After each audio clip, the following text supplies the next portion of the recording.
What's going on in America today? Why are we over our heads in debt? Why can't the politicians bring debt under control? Why are so many people, often both parents now, working at low-paying, dead-end jobs and still making do with less? What's the future of the American economy and way of life? Why does the government tell us inflation is low when the buying power of our paychecks is declining at an alarming rate? Only a generation ago, bread was a quarter, and you could get a new car for $19.95. The problem is that since 1864, we've had a debt-based banking system. All our money is based on government debt. We cannot extinguish government debt without extinguishing our money supply. That's why talk of paying off the national debt without reforming our banking system is an impossibility. That's why the solution does not lie in discussing the size of the national debt, rather it lies in reforming our banking system. This is the Federal Reserve headquarters in Washington. It sits on this very impressive address, right on Constitution Avenue, right across from the Lincoln Memorial. But is it federal? Is it really part of the United States government? Well, what we're about to show you is that there's nothing federal about the Federal Reserve, and there are no reserves. The name is a deception created back before the Federal Reserve Act was passed in 1913 to make Americans think that America's central bank operates in the public interest. The truth is that the Federal Reserve is a private bank owned by private stockholders and run purely for their private profit. That's exactly correct. The Fed is a privately owned for-profit corporation which, again, has no reserves, at least no reserves available to back up the Federal Reserve notes, which is our common currency. Oh, absolutely. The Federal Reserve is neither federal and has doubtful reserves. It's a private bank that is owned by member banks. And it was chartered under the guise of deceit by an act of Congress in 1913. If there's still any doubt whether the Federal Reserve is a part of the U.S. government, check your local telephone book. In most cities, it is not listed in the blue government pages. It is listed in the business white pages right next to Federal Express, another private company. But more directly, U.S. courts have ruled time and time again that the Fed is a private corporation. Why can't Congress do something about the Fed? Most members of Congress just don't understand the system, and the few who do are afraid to speak up. For example, initially a veteran congressman from Chicago asked us if he could be interviewed for this video. However, both times our camera crew arrived at his office to do the interview, this was all we were able to film. The congressman never appeared, and eventually decided he no longer wanted to participate. But a few others in Congress have been bolder over the years. Here are 3 quick examples. In 1923, Representative Charles A. Lindbergh, a Republican from Minnesota, and father of the famed aviator Lucky Lindy, put it this way: the financial system has been turned over to the Federal Reserve Board. That board administers the finance system by authority of a purely profiteering group. The system is private, conducted for the sole purpose of obtaining the greatest possible profits from the use of other people's money. One of the most outspoken critics in Congress of the Fed was the former chairman of the House Banking and Currency Committee during the Great Depression years. Lewis T. McFadden, Republican of Pennsylvania, said in 1932, "We have in this country one of the most corrupt institutions the world has ever known. I refer to the Federal Reserve Board. This evil institution has impoverished the people of the United States and has practically bankrupted our government. It has done this through the corrupt practices of the moneyed vultures who control it." Senator Barry Goldwater was a frequent critic of the Fed. Most Americans have no real understanding of the operation of the international moneylenders. The accounts of the Federal Reserve System have never been audited. It operates outside the control of Congress and manipulates the credit of the United States. The Federal Reserve really even though it is not part of the federal government, it is more powerful than the federal government. It's more powerful than the president, the Congress, and the courts. Now, a lot of people challenge me on that, but let me prove my case. The Federal Reserve determines what the average person's car payment is going to be, what their house payment is going to be, and whether they have a job or not. And I submit to you that that's total control. And the Federal Reserve is the largest single creditor of the United States government. What does Proverbs tell us? The borrower is servant to the lender.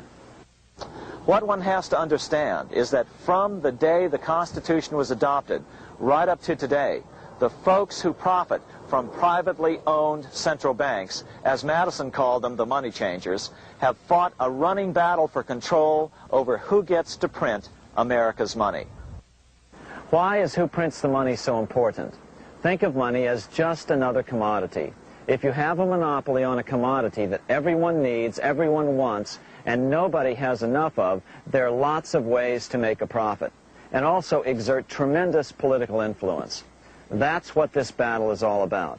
Throughout the history of the United States, the money power has gone back and forth between Congress and some sort of privately owned central bank. The Founding Fathers knew the evils of a privately owned central bank. First of all, they had seen how the privately owned British central bank, the Bank of England, had run up the British national debt to such an extent that Parliament had been forced to place unfair taxes on the American colonies. In fact, as we'll see later, Ben Franklin claimed that this was the real cause of the American Revolution. Most of the Founding Fathers realized the potential dangers of banking and feared bankers' accumulation of wealth and power. Jefferson put it this way: I sincerely believe that banking institutions are more dangerous to our liberties than standing armies. The issuing power should be taken from the banks and restored to the people to whom it properly belongs. That succinct statement of Jefferson is, in fact, the solution to all our economic problems today. It bears repeating. The issuing power should be taken from the banks and restored to the people to whom it properly belongs. James Madison, the main author of the Constitution, agreed. Interestingly, he called those behind the central bank scheme money changers. Madison strongly criticized their actions.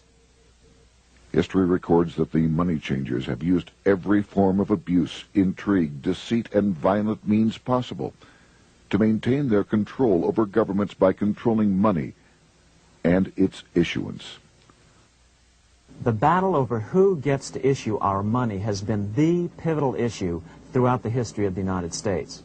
Wars are fought over it, depressions are caused to acquire it. Yet after World War I, this battle was rarely mentioned in newspapers or history books. Why? By World War I, the money changers, with their dominant wealth, had seized control of most of the nation's press. Throughout U.S. history, this battle over who gets the power to issue our money has raged. In fact, it's changed hands back and forth 8 times since 1764, yet this fact has virtually vanished from public view for over 3 generations behind a smokescreen emitted by Fed cheerleaders in the media. Until we stop talking about deficits and government spending and start talking about who controls how much money we have, it's all just a big shell game, a complete and utter deception. It won't matter if you pass an ironclad amendment to the Constitution mandating a balanced budget. Our situation is only going to get worse until we root out the cause at its source. What's the solution for our national problem? First of all, education. That's what this video presentation is all about. But secondly, we must act. We must take back the power to issue our own money. Issuing our own money is not a radical solution. I want to stress that.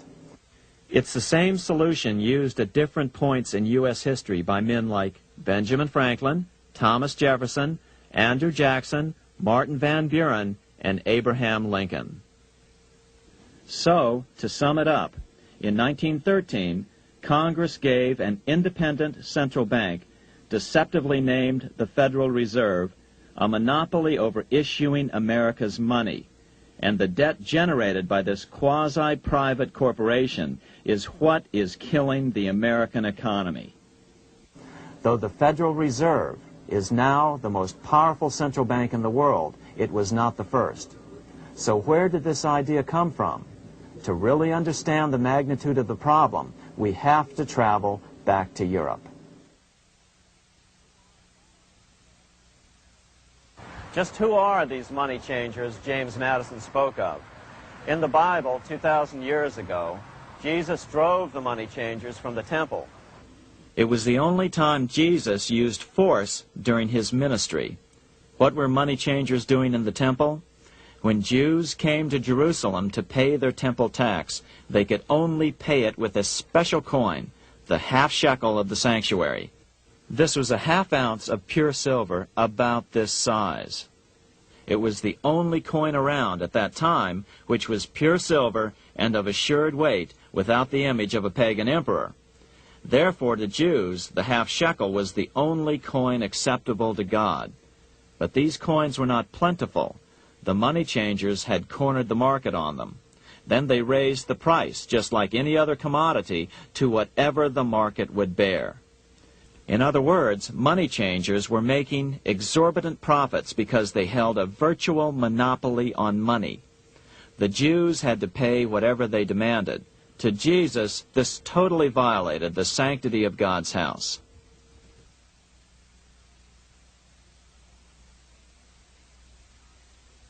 But the money-changing scam did not originate in Jesus' day. 200 years before Christ, Rome was having trouble with money changers. 2 early Roman emperors had tried to diminish the power of the money changers by reforming usury laws and limiting land ownership to 500 acres. They were both assassinated. In 48 BC, Julius Caesar took back the power to coin money from the money changers and minted coins for the benefit of all. With this new, plentiful supply of money, he built great public works projects. By making money plentiful, Caesar won the love of the common man. But the money changers hated him. Some believe this was an important factor in Caesar's assassination. One thing is for sure, with the death of Caesar came the demise of plentiful money in Rome. Taxes increased, as did corruption. Just as in the case of America today, usury and debased coin became the rule. Eventually, the Roman money supply was reduced by 90%. As a result, the common people lost their lands and their homes, just as is about to happen soon in America. With the demise of plentiful money, the masses lost confidence in the Roman government and refused to support it. Rome plunged into the gloom of the Dark Ages.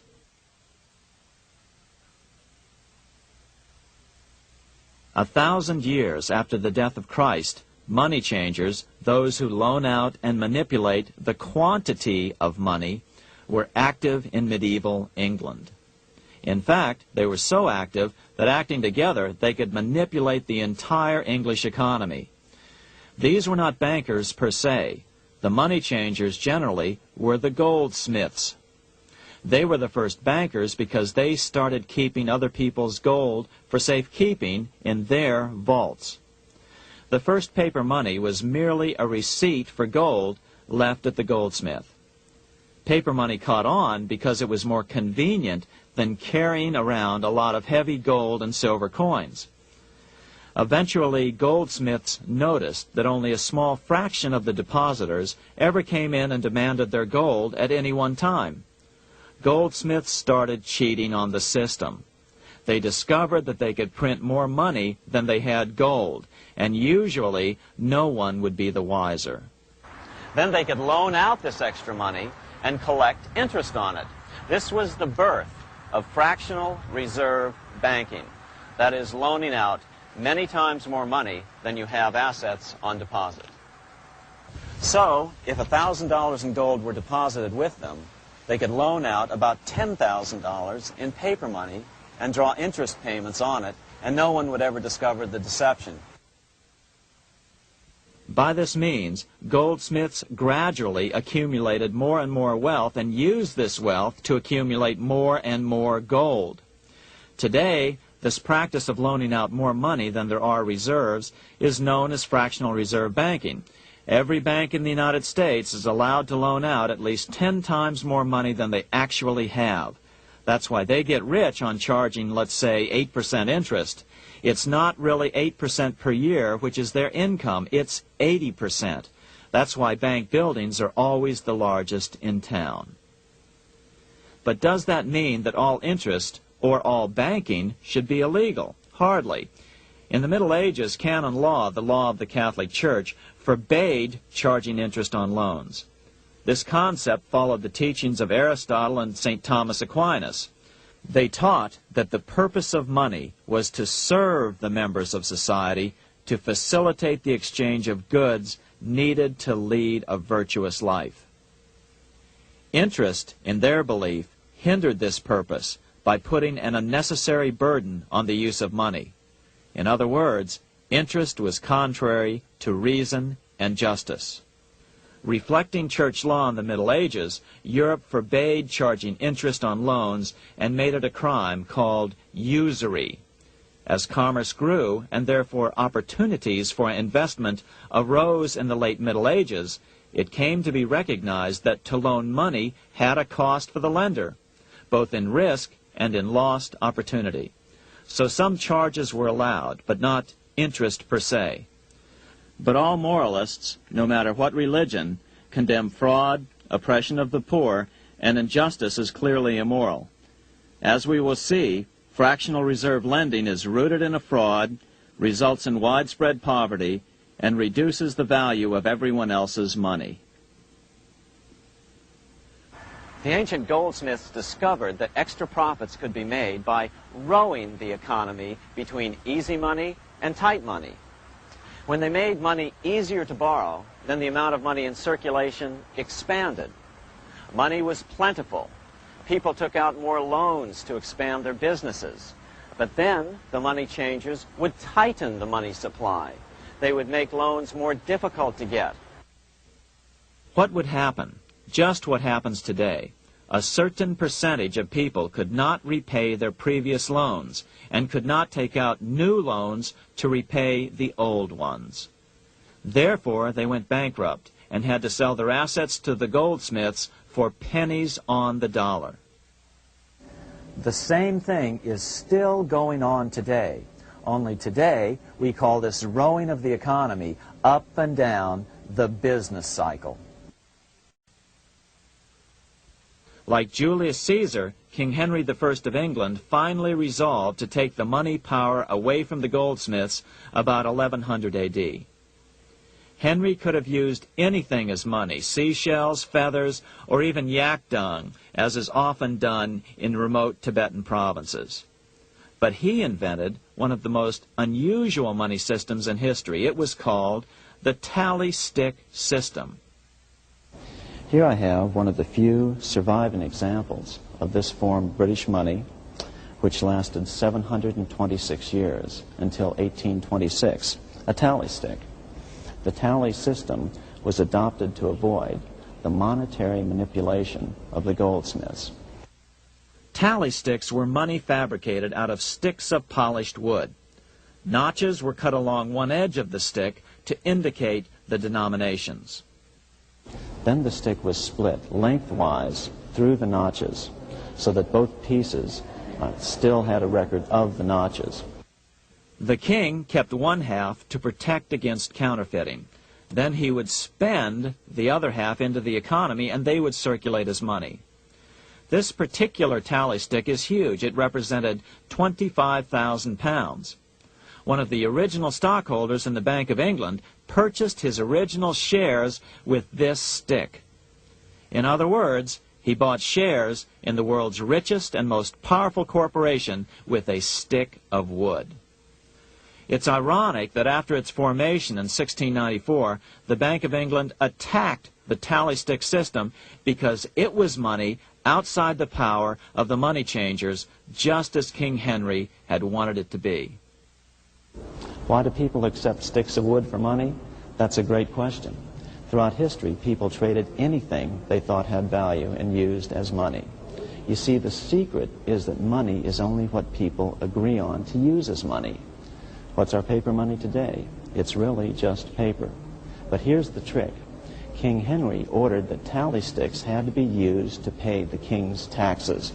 This built-in demand for tally sticks immediately made them circulate and be accepted as money. And they worked well. In fact, no other form of money has worked so well for so long as tally sticks. Keep in mind, the British Empire was built under the tally stick system.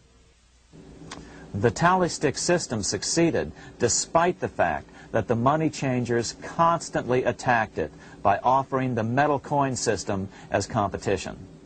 In other words, metal coins never went completely out of circulation, but tally sticks hung on because they were good for the payment of taxes. Finally, in the 1500s, King Henry VIII relaxed the laws concerning usury, and the money changers wasted no time reasserting themselves. They quickly made their gold and silver money plentiful for a few decades. But when Queen Mary took the throne and tightened the usury laws again, the money changers renewed the hoarding of gold and silver coins, forcing the economy to plummet. When Queen Mary's sister, Queen Elizabeth I, took the throne, she was determined to regain control over English money. Her solution was to issue gold and silver coins from the public treasury and take the control over the money supply away from the money changers.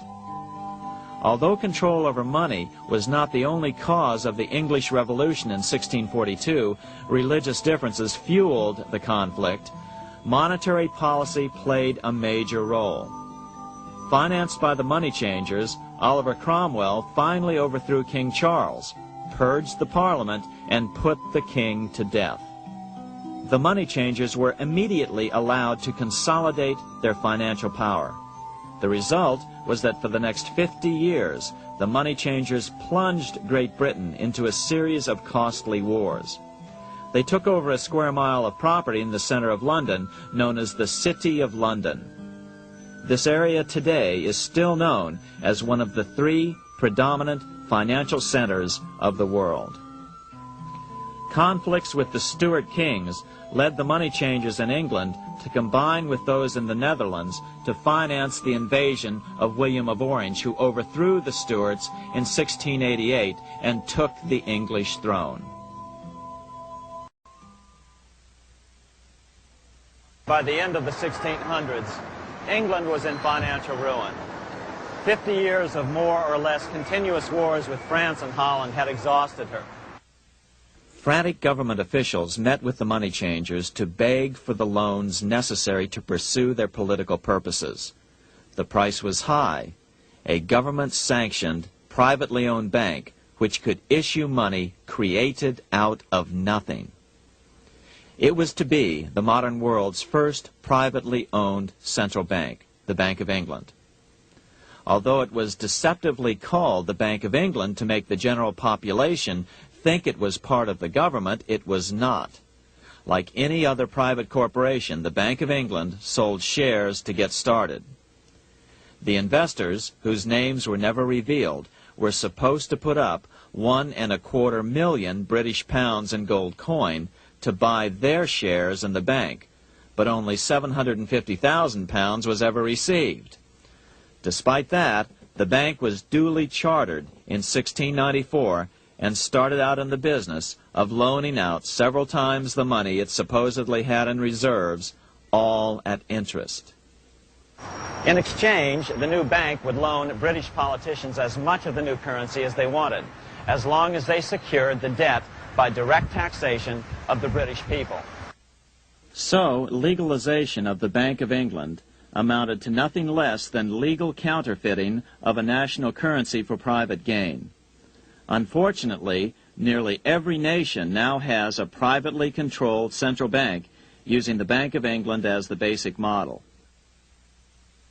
Such is the power of these central banks that they soon take total control over a nation's economy.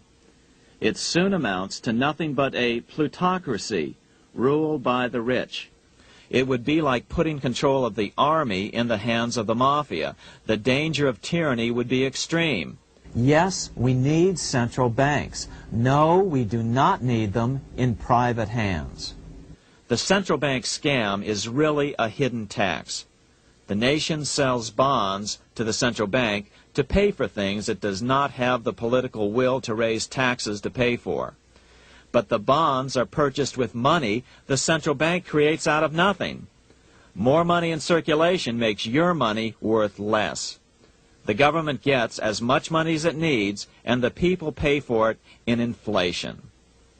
The beauty of the plan is that not one person in 1,000 can figure it out because it's usually hidden behind complex-sounding economics gibberish.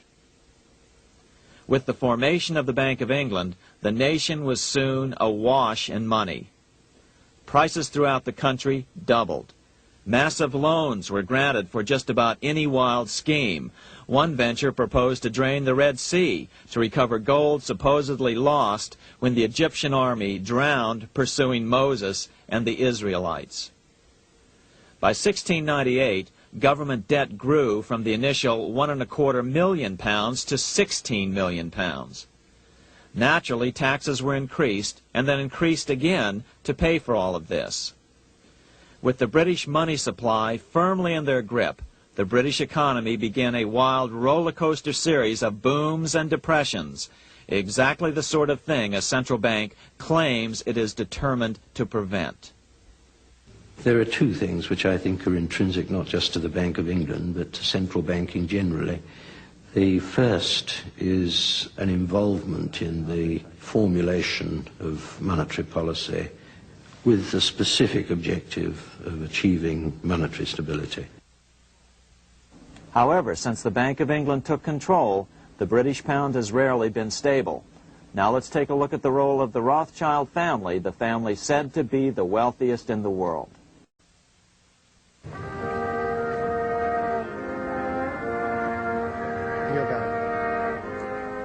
This is Frankfurt, Germany. 50 years after the Bank of England opened its doors, a goldsmith named Amschel Moses Bauer opened a coin shop, a counting house, in 1743. And over the door he placed a sign depicting a Roman eagle on a red shield. The shop became known as the Red Shield Firm, or in German, Rothschild. When his son, Amschel Meyer Bauer, inherited the business, he decided to change his name to Rothschild. Amschel soon learned that loaning money to governments and kings was more profitable than loaning to private individuals. Not only were the loans bigger, but they were secured by the nation's taxes. Mayer Rothschild had 5 sons. He trained them all in the skills of money creation, then sent them out to the major capitals of Europe to open branch offices of the family banking business. His first son, Amschel Meyer, stayed in Frankfurt to mind the hometown bank. His second son, Solomon, was sent to Vienna. His third son, Nathan, was clearly the most clever. He was sent to London at age 21 in 1798, 100 years after the founding of the Bank of England. His fourth son, Karl, went to Naples, and his fifth son, Jacob, went to Paris.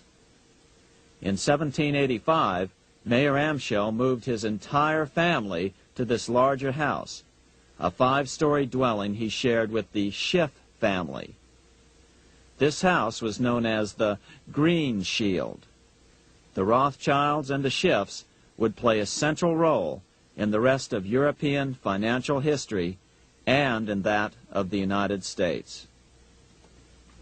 The Rothschilds broke into dealings with European royalty here at Wilhelmshof, the palace of the wealthiest man in Germany, in fact, the wealthiest monarch in all Europe, Prince William of Hesse-Kassel. At first, the Rothschilds were only helping William speculate in precious coins. But when Napoleon chased Prince William into exile, he sent £550,000, a gigantic sum at that time, to Nathan Rothschild in London with instructions for him to buy consols, British government bonds, also called government stock. But Rothschild used the money for his own purposes. With Napoleon on the loose, the opportunities of wartime investments were nearly limitless. William returned here sometime prior to the Battle of Waterloo in 1815. He summoned Rothschild and demanded his money back. The Rothschilds returned William's money with the interest the British consuls would have paid him had the investment actually been made. But the Rothschilds kept all the past profits they had made using William's money. Nathan Rothschild later bragged that in the 17 years he'd been in England, he'd increased his original £20,000 stake given to him by his father by 2,500 times. By cooperating within the family, the Rothschilds soon grew unbelievably wealthy. By the mid-1800s, they dominated all European banking and were certainly the wealthiest family in the world. They financed Cecil Rhodes, making it possible for him to establish a monopoly over the diamond and gold fields of South Africa. In America, they financed the Harrimans and railroads, the Vanderbilts in railroads and the press, and Carnegie in the steel industry, among many others. In fact, during World War I, J.P. Morgan was thought to be the richest man in America. But after his death, it was discovered that he was actually only a lieutenant of the Rothschilds. Once Morgan's will was made public, it was discovered that he owned only 19% of J.P. Morgan companies. By 1850, James Rothschild, the heir of the French branch of the family, was said to be worth 600 million French francs, 150 million more than all the other bankers in France put together. He built this mansion called Ferrier, just east of Paris. Wilhelm I, on seeing it, exclaimed, "Kings couldn't afford this. It could only belong to a Rothschild." Another 19th century French commentator put it this way: "There is but one power in Europe, and that is Rothschild." There is no evidence that their predominant standing in European or world finance has changed. Now let's take a look at the results the Bank of England had produced on the British economy and how that later was the root cause of the American Revolution. By the mid-1700s, the British Empire was nearing its height of power around the world. But Britain had fought 4 costly wars in Europe since the creation of their privately owned central bank, the Bank of England. The cost had been high. To finance these wars, the British Parliament here had borrowed heavily from the bank. By the mid-1700s, the government's debt here in Britain was £140 million, a staggering sum for those days. Consequently, the British government embarked on a program of trying to raise revenues from their American colonies in order to make their interest payments to the bank. But in America, it was a different story. The scourge of a privately owned central bank had not yet hit. This is Independence Hall in Philadelphia, where the Declaration of Independence and Constitution were signed. In the mid-1700s, pre-revolutionary America was still relatively poor. There was a severe shortage of precious metal coins to trade for goods, so the early colonists were forced to experiment with printing their own homegrown paper money. Some of these experiments were successful. Franklin was a big supporter of the colonies printing their own paper money. In 1757, Franklin was sent to London. He ended up staying for the next 18 years here, nearly until the start of the American Revolution. During this period, the American colonies began to issue their own money. Called colonial scrip, the endeavor was very successful. It provided a reliable medium of exchange, and it also helped to provide a feeling of unity between the colonies. Remember, colonial scrip was just paper money, debt-free money, printed in the public interest, and not backed by gold or silver coin. In other words, it was a totally fiat currency. One day, officials of the Bank of England asked Franklin how he would account for the newfound prosperity of the colonies. Without hesitation, he replied, "That is simple. In the colonies, we issue our own money. It is called colonial scrip. We issue it in proper proportion to the demands of trade and industry to make the products pass easily from the producers to the consumers. In this manner, creating for ourselves our own paper money, we control its purchasing power, and we have no interest to pay to no one." This was just common sense to Franklin, but you can imagine the impact it had on the Bank of England. America had learned the secret of money, and that genie had to be returned to its bottle as soon as possible.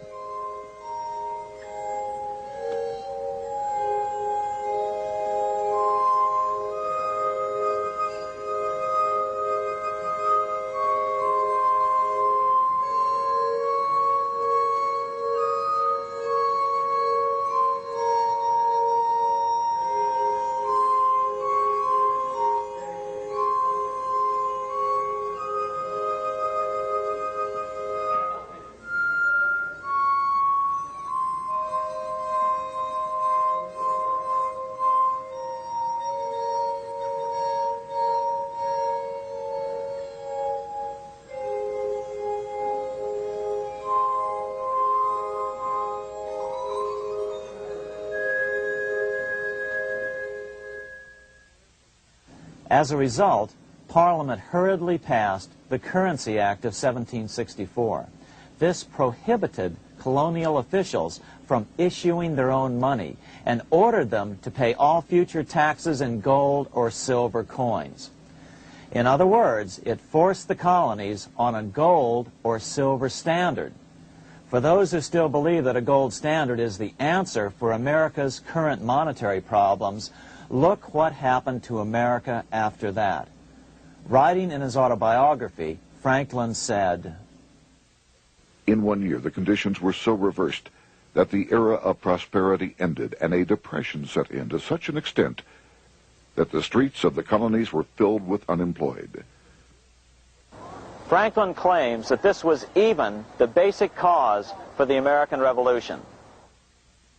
As Franklin put it in his autobiography, The colonies would gladly have borne a little tax on tea and other matters had it not been that England took away from the colonies their money, which created unemployment and dissatisfaction. The inability of the colonists to get the power to issue their own money permanently out of the hands of George III and the international bankers was the prime reason for the Revolutionary War. by the time the first shots were fired in Lexington, Massachusetts, on April 19, 1775, the colonies had been drained of gold and silver coin by British taxation. As a result, the Continental government had no choice but to print money to finance the war. At the start of the Revolution, the U.S. money supply stood at $12 million. By the end of the war, it was nearly $500 million. As a result, the currency was virtually worthless. Shoes sold for $5,000 a pair. Colonial scrip had worked because just enough was issued to facilitate trade. As George Washington lamented, a wagon load of money will scarcely purchase a wagon load of provisions. Today, those who support a gold-backed currency point to this period during the Revolution to demonstrate the evils of a fiat currency. But remember, the same currency had worked so well 20 years earlier during times of peace that the Bank of England had Parliament outlaw it. Towards the end of the Revolution, the Continental Congress, meeting here at Independence Hall, grew desperate for money. In 1781, they allowed Robert Morris, their financial superintendent, to open a privately owned central bank. Incidentally, Morris was a wealthy man who had grown wealthier during the Revolution by trading in war materials. Called the Bank of North America, the new bank was closely modeled after the Bank of England. it was allowed to practice fractional reserve banking. That is, it could lend out money it didn't have, then charge interest on it. If you or I were to do that, we would be charged with fraud, a felony. The bank's charter called for private investors to put up $400,000 worth of initial capital. But when Morris was unable to raise the money, he brazenly used his political influence to have gold deposited in the bank, which had been loaned to America by France. He then loaned this money to himself and his friends to reinvest in shares of the bank. And, like the Bank of England, the bank was given a monopoly over the national currency. Soon the dangers became clear. The value of American currency continued to plummet. So, 4 years later, in 1785, the bank's charter was not renewed. The leader of the effort to kill the bank, William Findley of Pennsylvania, explained the problem this way, quote, "This institution, having no principle but that of avarice, will never be varied in its object, to engross all the wealth, power, and influence of the state." The men behind the Bank of North America, Alexander Hamilton, Robert Morris, and the bank's president, Thomas Weiling, did not give up. Only 6 years later, Hamilton, then Secretary of the Treasury, and his mentor, Morris, rammed a new privately owned central bank through the new Congress. Called the first bank of the United States, Thomas Weiling again served as the bank's president. The players were the same, only the name of the bank was changed.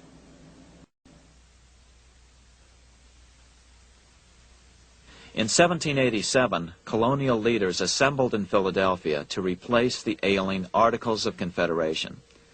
As we saw earlier, both Thomas Jefferson and James Madison were unalterably opposed to a privately owned central bank.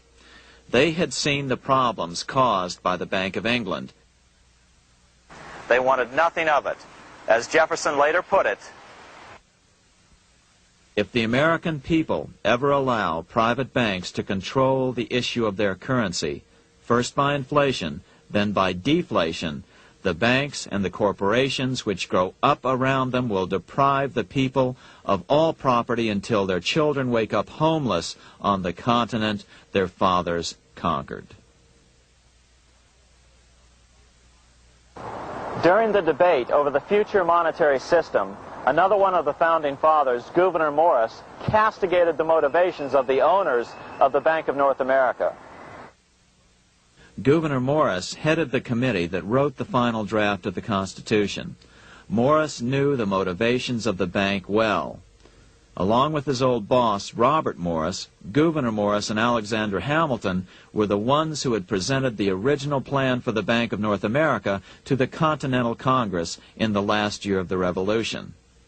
In a letter he wrote to James Madison on July 2nd, 1787, Gouverneur Morris revealed what was really going on. "The rich will strive to establish their dominion and enslave the rest. They always did. They always will. They will have the same effect here as elsewhere if we do not, by the power of government, keep them in their proper spheres." Despite the defection of Gouverneur Morris from the ranks of the bank, Hamilton, Robert Morris, Thomas Weiling, and their European backers were not about to give up. They convinced the bulk of the delegates to the Constitutional Convention to not give Congress the power to issue paper money. Most of the delegates were still reeling from the wild inflation of the paper currency during the Revolution. They had forgotten how well colonial scrip had worked before the war. But the Bank of England had not. The money changers could not stand to have America printing her own money again. So the Constitution is silent on the matter. This grievous defect left the door wide open for the money changers, just as they had planned.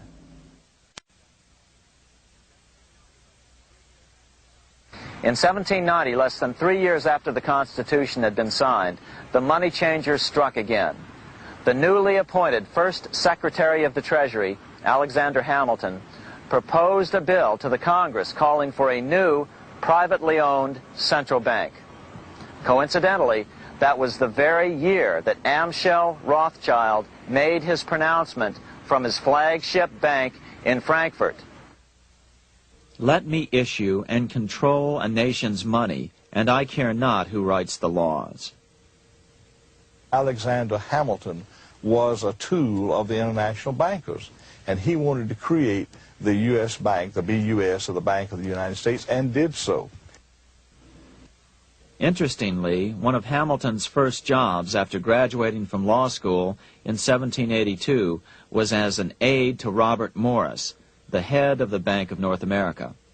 In fact, the year before, Hamilton had written Morris a letter saying, "A national debt, if it is not excessive, will be to us a national blessing." A blessing to whom? After a year of intense debate, in 1791, Congress passed the bill and gave it a 20-year charter. The new bank was to be called the First Bank of the United States, or BUS. Here we are in front of the First Bank of the United States in Philadelphia. The bank was given a monopoly on printing U.S. currency, even though 80% of its stock would be held by private investors. The other 20% would be purchased by the U.S. government. But the reason was not to give the government a piece of the action. It was to provide the capital for the other 80% owners. As with the old Bank of North America and the Bank of England before that, the stockholders never paid the full amount for their shares. The U.S. government put up their initial $2 million in cash. Then the bank, through the old magic of fractional reserve lending, made loans to its charter investors so they could come up with the remaining $8 million of capital needed for this risk-free investment. Like the Bank of England, the name of the Bank of the United States was deliberately chosen to hide the fact that it was privately controlled.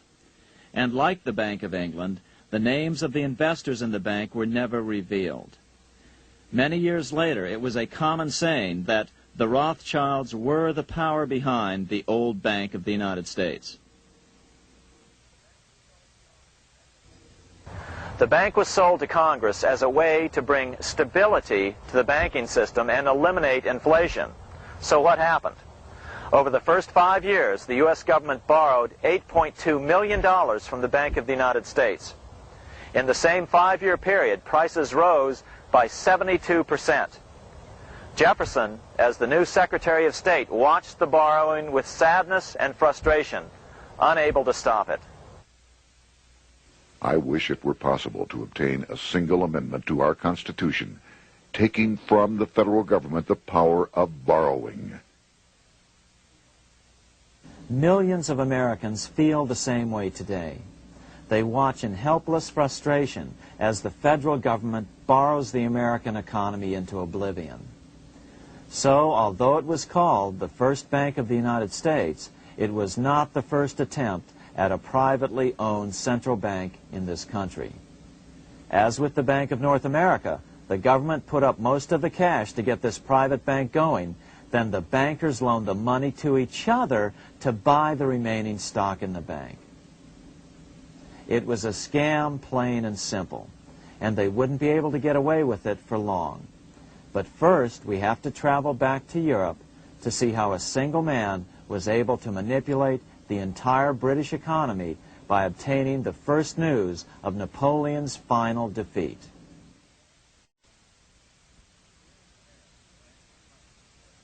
Here in Paris, the Bank of France was organized in 1800, just like the Bank of England. But Napoleon decided France had to break free of debt, and he never trusted the Bank of France. He declared that when a government is dependent upon bankers for money, the bankers, not the leaders of the government, are in control. The hand that gives is above the hand that takes. Money has no motherland. Financiers are without patriotism and without decency. Their sole object is gain. Back in America, unexpected help was about to arrive.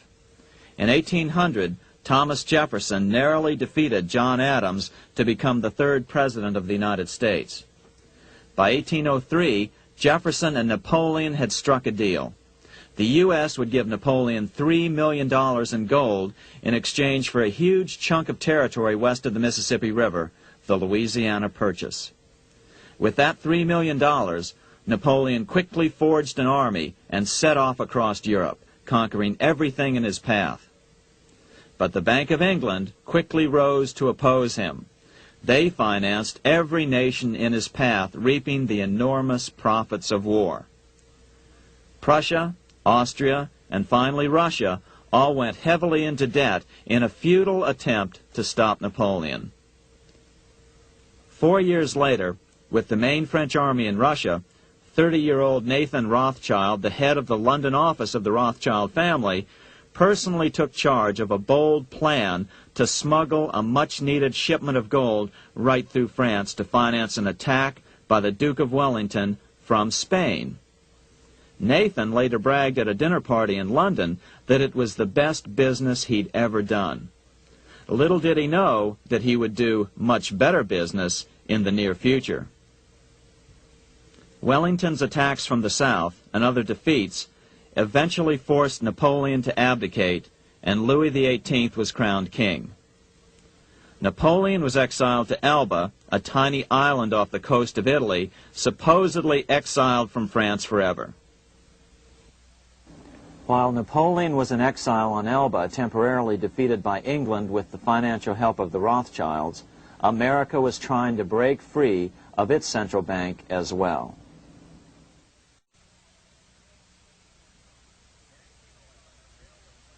In 1811, a bill was put before Congress to renew the charter of the Bank of the United States. The debate grew very heated, and the legislatures of both Pennsylvania and Virginia passed resolutions asking Congress to kill the bank. The press corps of the day attacked the bank openly, calling it a great swindle, a vulture, a viper, and a cobra. Oh, to have an independent press once again in America. A congressman named P.B. Porter attacked the bank from the floor of Congress, saying if the bank's charter was renewed, Congress, quote, will have planted in the bosom of this Constitution a viper, which one day or another will sting the liberties of this country to the heart, close quote. Prospects didn't look that good for the bank. Some writers have even claimed that Nathan Rothschild warned that the United States would find itself involved in a most disastrous war if the bank's charter were not renewed. But it wasn't enough. When the smoke had cleared, the renewal bill was defeated by a single vote in the House and was deadlocked in the Senate. By now, America's fourth president, James Madison, was in the White House. Remember, Madison was a staunch opponent of the bank. His vice president, George Clinton, broke a tie in the Senate and sent the bank into oblivion. Within 5 months, England attacked the U.S., and the War of 1812 was on. But the British were still busy fighting Napoleon, and so the War of 1812 ended in a draw in 1814. Though the money changers were temporarily down, they were far from out. It would take them only another 2 years to bring back their bank bigger and stronger than ever.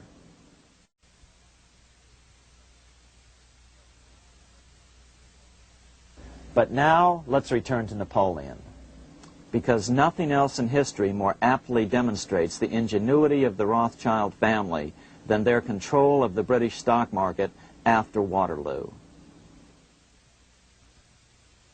In 1815, a year after the end of the War of 1812 in America, Napoleon escaped his exile and returned to Paris.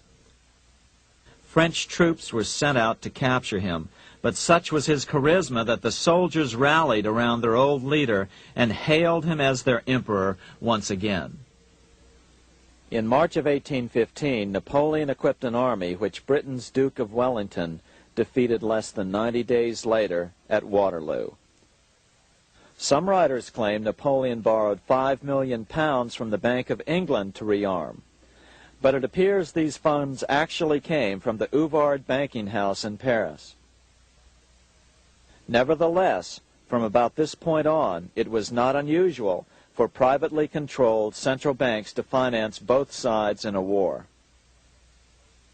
Why would a central bank finance opposing sides in a war?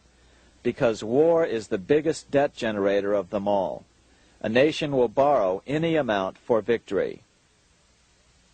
The ultimate loser is loaned just enough to hold out the vain hope of victory, and the ultimate winner is given enough to win. Besides, such loans are usually conditioned upon the guarantee that the victor will honor the debts of the vanquished.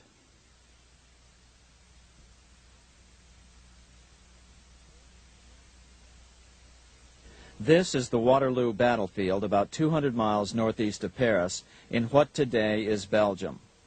Here Napoleon suffered his final defeat, but not before thousands of French and Englishmen gave their lives on a steamy summer day in July of 1815. Right over there, on June 18, 1815, 74,000 French troops met 67,000 troops from Britain and other European nations. The outcome was certainly in doubt. In fact, had Napoleon attacked a few hours earlier, he would probably have won the battle. But no matter who won or lost, back in London, Nathan Rothschild planned to use the opportunity to try to seize control over the British stock and bond market and possibly even the Bank of England. Rothschild stationed a trusted agent, a man named Rothworth, on the north side of the battlefield, closer to the English Channel. Once the battle had been decided, Rothworth took off for the Channel. He delivered the news to Nathan Rothschild a full 24 hours before Wellington's own courier. Rothschild hurried to the stock market and took up his usual position in front of an ancient pillar. All eyes were on him. The Rothschilds had a legendary communications network. If Wellington had been defeated and Napoleon was loose on the continent again, Britain's financial situation would become grave indeed. Rothschild looked saddened. He stood there motionless, eyes downcast. Then suddenly he began selling. Other nervous investors saw that Rothschild was selling. It could only mean one thing. Napoleon must have won, Wellington must have lost. The market plummeted. Soon everyone was selling their consols, their British government bonds, and prices dropped sharply. But then Rothschild started secretly buying up the consols through his agents for only a fraction of their worth hours before. Myths, legends, you say? 100 years later, the New York Times ran a story which said that Nathan's grandson had attempted to secure a court order to suppress a book with this stock market story in it. The Rothschild family claimed the story was untrue and libelous, but the court denied the Rothschilds' request and ordered the family to pay all court costs. What's even more interesting about this story is that some authors claim that the day after the Battle of Waterloo, in a matter of hours, Nathan Rothschild came to dominate not only the bond market, but the Bank of England as well. Whether or not the Rothschild family seized control of the Bank of England, the first privately owned central bank in a major European nation and the wealthiest, one thing is certain. By the mid-1800s, the Rothschilds were the richest family in the world, bar none. They dominated the new government bond markets and branched into other banks and industrial concerns. In fact, the rest of the 19th century was known as the Age of the Rothschilds. Despite this overwhelming wealth, the family has generally cultivated an aura of invisibility. Although the family controls scores of industrial, commercial, mining, and tourist corporations, only a handful bear the Rothschild name. By the end of the 19th century, one expert estimated that the Rothschild family controlled half the wealth of the world. Whatever the extent of their vast wealth, it is reasonable to assume that their percentage of the world's wealth has increased since then. But since the turn of the century, the Rothschilds have cultivated the notion that their power has somehow waned even as their wealth increases. Meanwhile, back in Washington in 1816, just 1 year after Waterloo and Rothschild's alleged takeover of the Bank of England, the American Congress passed a bill permitting yet another privately owned central bank. This bank was called the Second Bank of the United States. The new bank's charter was a copy of the previous banks. The U.S. government would own 20% of the shares of the bank. Of course, the federal share was paid by the Treasury up front into the bank's coffers. Then, through the magic of fractional reserve lending, it was transformed into loans to private investors who then bought the remaining 80% of the shares. Just as before, the primary stockholders remained a secret. But it is known that the largest block of shares, about 1/3 of the total, were sold to foreigners. As one observer put it, it is certainly no exaggeration to say that the Second Bank of the United States was rooted as deeply in Britain as it was in America. So, by 1816, some authors claim the Rothschilds had taken control over the Bank of England and backed a new, privately owned central bank in America as well.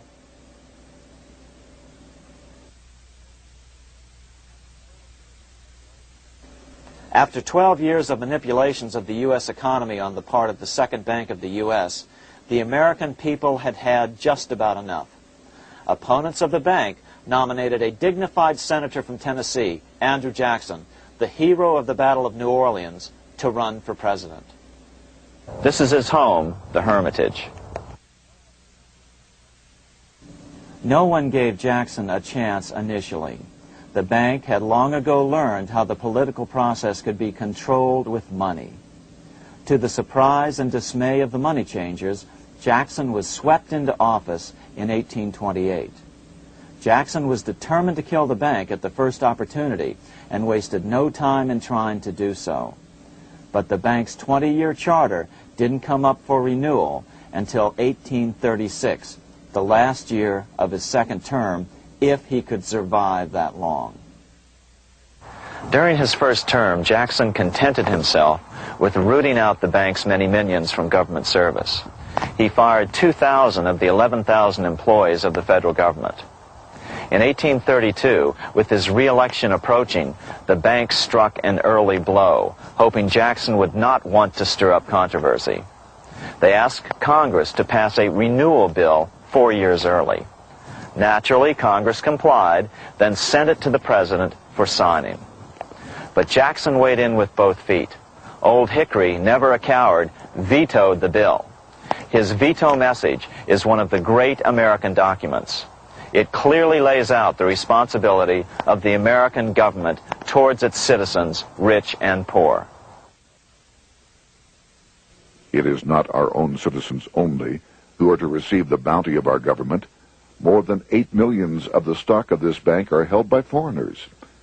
Is there no danger to our liberty and independence in a bank that in its nature has so little to bind it to our country?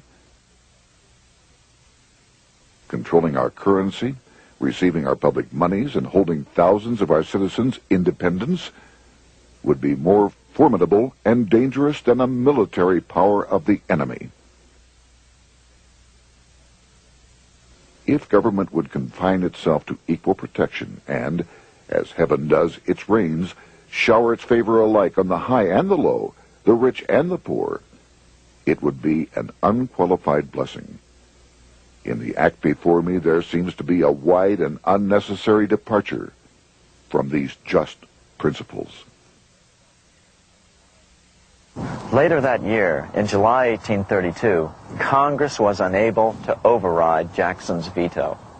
Now Jackson had to stand for re-election. Jackson took his argument directly to the people. For the first time in U.S. history, Jackson took his presidential campaign on the road.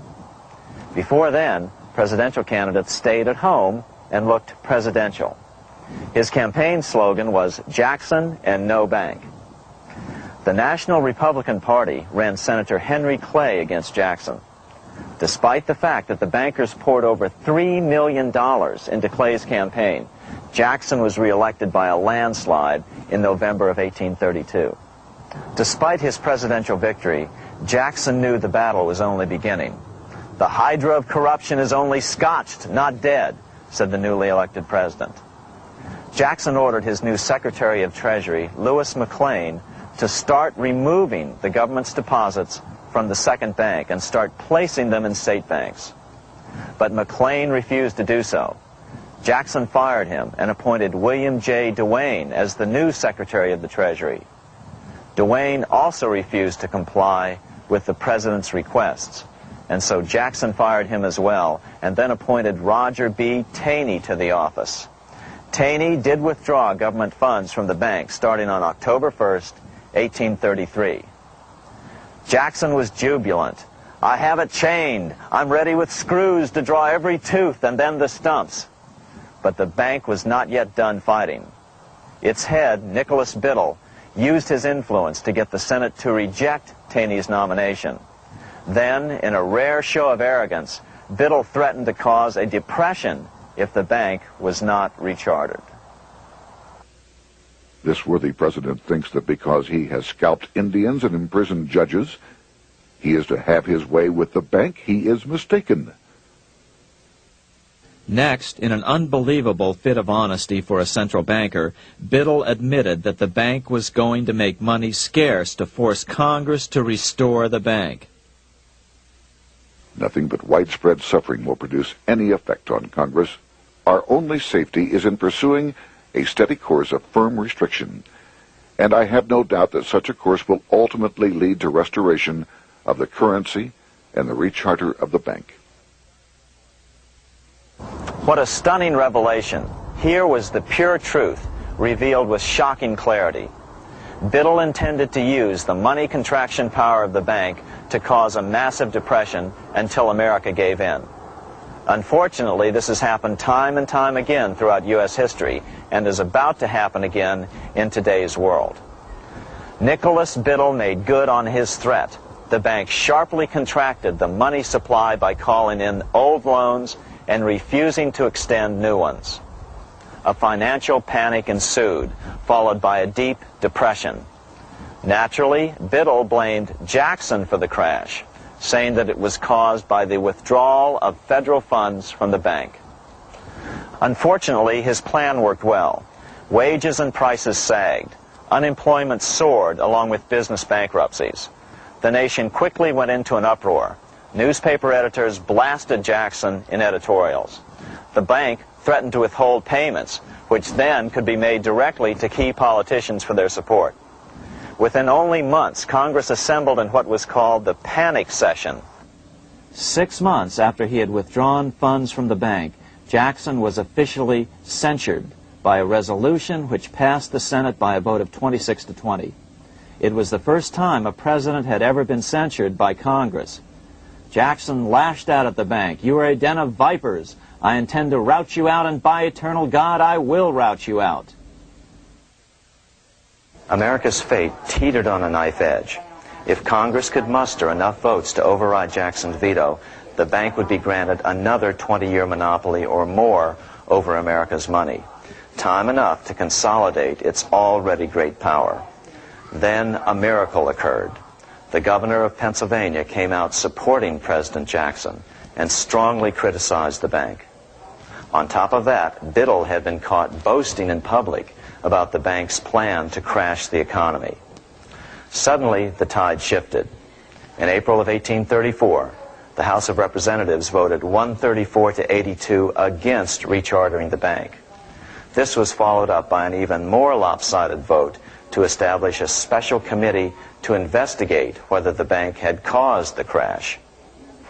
When the investigating committee arrived at the bank's door in Philadelphia, armed with a subpoena to examine the books, Biddle refused to give them up.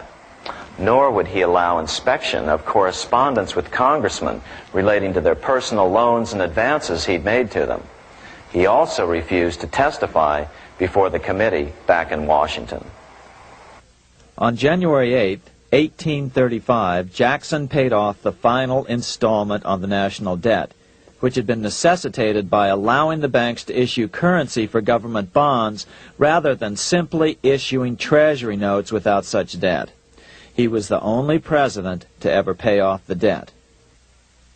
A few weeks later, on January 30th, 1835, an assassin by the name of Richard Lawrence tried to shoot President Jackson, but by the grace of God, both pistols misfired. Lawrence was later found not guilty by reason of insanity. After his release, he bragged to friends that powerful people in Europe had put him up to the task and promised to protect him if he were caught. The following year, when its charter ran out, the Second Bank of the United States ceased functioning as the nation's central bank. Biddle was later arrested and charged with fraud. He was tried and acquitted, but died shortly thereafter while still tied up in civil suits. After his second term as president, Jackson retired here to the Hermitage outside of Nashville to live out his life. He is still remembered here for his determination to kill the bank. In fact, he killed it so well that it took the money changers 77 years to undo the damage. When asked what his most important accomplishment had been, Jackson replied, "I killed the bank."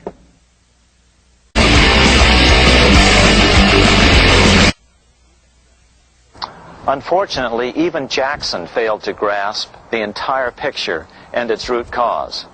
Although Jackson had killed the central bank, the most insidious weapon of the money changers, fractional reserve banking, remained in use by the numerous state-chartered banks. This fueled economic instability in the years before the Civil War. Still, the central bankers were out, and as a result, America thrived as it expanded westward. During this time, the principal money changers struggled to regain their lost centralized power, but to no avail. Then, finally, they reverted to the old central bankers' formula: war to create debt and dependency. If they couldn't get their central bank any other way, America could be brought to its knees by plunging it into a civil war, just as they had done in 1812 after the first Bank of the United States was not rechartered. 1 month after the inauguration of Abraham Lincoln, the first shots of the American Civil War were fired here at Fort Sumter, South Carolina, on April 12, 1861. Certainly slavery was a cause for the Civil War, but not the primary cause. Lincoln knew that the economy of the South depended upon slavery, and so before the Civil War, he had no intention of eliminating it. Lincoln had put it this way in his inaugural address only 1 month earlier. I have no purpose, directly or indirectly, to interfere with the institution of slavery in the states where it now exists. I believe I have no lawful right to do so, and I have no inclination to do so. Even after the first shots were fired here at Fort Sumter, Lincoln continued to insist that the Civil War was not about the issue of slavery. My paramount objective is to save the Union, and it is not either to save or destroy slavery. If I could save the Union without freeing any slave, I would do it. So what was the Civil War all about? There were many factors at play. Northern industrialists had used protective tariffs to prevent the southern states from buying cheaper European goods. Europe retaliated by stopping cotton imports from the South. The southern states were in a double financial bind. They were forced to pay more for most of the necessities of life, while their income from cotton exports plummeted. The South was angry. But there were other factors at work. The money changers were still stung by America's withdrawal from their control 25 years earlier. Since then, America's wildcat economy had made the nation rich, a bad example for the rest of the world. The central bankers now saw an opportunity to split the rich new nation, to divide and conquer by war. Was this just some sort of wild conspiracy theory at the time? Well, let's take a look at what a well-placed observer of the scene had to say at the time. His name was Otto von Bismarck, Chancellor of Germany, the man who united the German states a few years later. The division of the United States into federations of equal force was decided long before the Civil War by the high financial powers of Europe. These bankers were afraid that the United States, if they remained as one bloc and as one nation, would attain economic and financial independence which would upset their financial domination over the world. Within months after the first shots here at Fort Sumter, the central bankers loaned Napoleon III of France, the nephew of the Waterloo Napoleon, 210 million francs to seize Mexico and station troops along the southern border of the U.S., taking advantage of their war to violate the Monroe Doctrine and return Mexico to colonial rule. No matter what the outcome of the Civil War, a weakened America, heavily indebted to the money changers, would open up Central and South America once again to European colonization and domination. The very thing America's Monroe Doctrine had forbade in 1823. At the same time, Great Britain moved 11,000 troops into Canada and positioned them menacingly along America's northern border. The British fleet went to war alert should their quick intervention be called for. Lincoln knew he was in a double bind. That's why he agonized over the fate of the Union. There was a lot more to it than just differences between the North and the South. That's why his emphasis was always on union and not merely the defeat of the South. But Lincoln needed money to win. In 1861, Lincoln and his Secretary of Treasury, Salmon P. Chase, went to New York to apply for the necessary loans. The money changers, anxious to see the Union fail, offered loans at 24 to 36% interest. Lincoln said thanks, but no thanks, and returned to Washington. Lincoln sent for an old friend, Colonel Dick Taylor of Chicago, and put him on the problem of financing the war. During one meeting, Lincoln asked Taylor what he'd discovered. Taylor put it this way.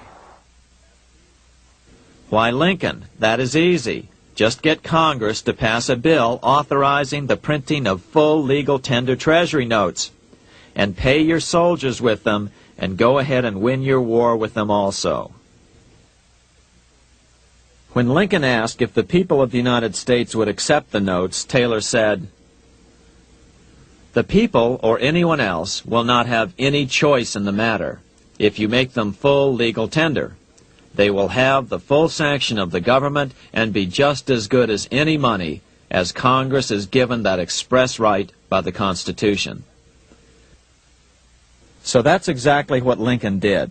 In 1862-63, he printed up $450 million worth of the new bills. In order to distinguish them from other banknotes in circulation, he printed them in green ink on the back side. That's why the notes were called greenbacks. With this new money, Lincoln paid the troops and bought their supplies. During the course of the war, nearly $450 million worth of greenbacks were printed at no interest to the federal government. Lincoln understood who was really pulling the strings and what was at stake for the American people. This is how he explained his rationale. The government should create, issue, and circulate all the currency and credit needed to satisfy the spending power of the government and the buying power of consumers. The privilege of creating and issuing money is not only the supreme prerogative of government, but it is the government's greatest creative opportunity. By the adoption of these principles, the taxpayers will be saved immense sums of interest. Money will cease to be master and become the servant of humanity. A truly incredible editorial in the London Times explained the central bankers' attitude towards Lincoln's greenbacks. If this mischievous financial policy, which has its origins in North America, shall become indurated down to a fixture, then that government will furnish its own money without cost. It will pay off debts and be without debt. It will have all the money necessary to carry on its commerce. It will become prosperous without precedent in the history of the world. The brains and wealth of all countries will go to North America. That country must be destroyed, or it will destroy every monarchy on the globe. The scheme was effective, so effective that the next year, 1863, with Federal and Confederate troops beginning to mass for the decisive battle of the Civil War, and the Treasury in need of further congressional authority to issue more greenbacks, Lincoln allowed the bankers to push through the National Bank Act. These new national banks would operate under a virtual tax-free status and collectively had the exclusive monopoly power to create the new form of money, banknotes. Though greenbacks continued to circulate, their numbers were not increased. But most importantly, from this point on, the entire U.S. money supply would be created out of debt by bankers buying U.S. government bonds and issuing them for reserves for banknotes. As historian John Kenneth Galbraith explained it, in numerous years following the war, the federal government ran a heavy surplus. It could not, however, pay off its debt, retire its securities, because to do so meant there would be no bonds to back the national banknotes. To pay off the debt was to destroy the money supply. Later in 1863, Lincoln got some unexpected help from Tsar Alexander II of Russia. The Tsar, like Bismarck in Germany, knew what the international money changers were up to and had steadfastly refused to let them set up a central bank in Russia. If America survived and was able to remain out of their clutches, the Tsar's position would remain secure. If the bankers were successful at dividing America and giving the pieces back to Great Britain and France, both nations under control of their central banks, eventually they would threaten Russia again. So the Tsar gave orders that if either England or France actively intervened and gave aid to the South, Russia would consider such action as a declaration of war. He did the same with part of his Pacific Fleet and sent them to port in San Francisco. Lincoln was reelected the next year, 1864. Had he lived, he would surely have killed the national bank's money monopoly extracted from him during the war. On November 21, 1864, he wrote a friend the following: The money power preys upon the nation in times of peace and conspires against it in times of adversity. It is more despotic than monarchy, more insolent than autocracy, more selfish than bureaucracy. Shortly before Lincoln was murdered, his former Secretary of Treasury, Salmon P. Chase, bemoaned his role in helping secure the passage of the National Banking Act only 1 year earlier. My agency in promoting the passage of the National Banking Act was the greatest financial mistake in my life. It has built up a monopoly which affects every interest in the country. On April 14, 1865, 41 days after his second inauguration and just 5 days after Lee surrendered to Grant at Appomattox, Lincoln was shot by John Wilkes Booth at Ford's Theater. Bismarck, Chancellor of Germany, lamented the death of Abraham Lincoln. The death of Lincoln was a disaster for Christendom. There was no man in the United States great enough to wear his boots. I fear that foreign bankers, with their craftiness and torturous tricks, will entirely corrupt the exuberant riches of America and use it systematically to corrupt modern civilization. They will not hesitate to plunge the whole of Christendom into wars and chaos in order that the earth should become their inheritance. Bismarck well understood the money changers' plan. Allegations that international bankers were responsible for Lincoln's assassination surfaced in Canada 70 years later in 1934. Gerald G. McGeer, a popular and well-respected Canadian attorney, revealed this stunning charge in a 5-hour speech before the Canadian House of Commons, blasting Canada's debt-based money system. Remember, it was 1934, the height of the Great Depression, which was ravaging Canada as well. McGeer had obtained evidence deleted from the public record, provided to him by Secret Service agents at the trial of John Wilkes Booth, after Booth's death. McGeer said it showed that Booth was a mercenary working for the international bankers. According to an article in the Vancouver Sun of May 2nd, 1934, Abraham Lincoln, the martyred emancipator of the slaves, was assassinated through the machinations of a group representative of the international bankers who feared the United States president's national credit ambitions. There was only one group in the world at that time who had any reason to desire the death of Lincoln. They were the men opposed to his national currency program and who had fought him throughout the whole Civil War on his policy of greenback currency. Interestingly, McGeer claimed that Lincoln was assassinated not only because international bankers wanted to reestablish a central bank in America, but because they also wanted to base America's currency on gold. Gold they controlled. In other words, put America on a gold standard. Lincoln had done just the opposite by issuing U.S. notes, greenbacks, which were based purely on the good faith and credit of the United States. The article quoted McGeer as saying, "They were the men interested in the establishment of the gold standard and the right of the bankers to manage the currency and credit of every nation in the world. With Lincoln out of the way, they were able to proceed with that plan and did proceed with it in the United States. Within 8 years after Lincoln's assassination, silver was demonetized and the gold standard money system set up in the United States."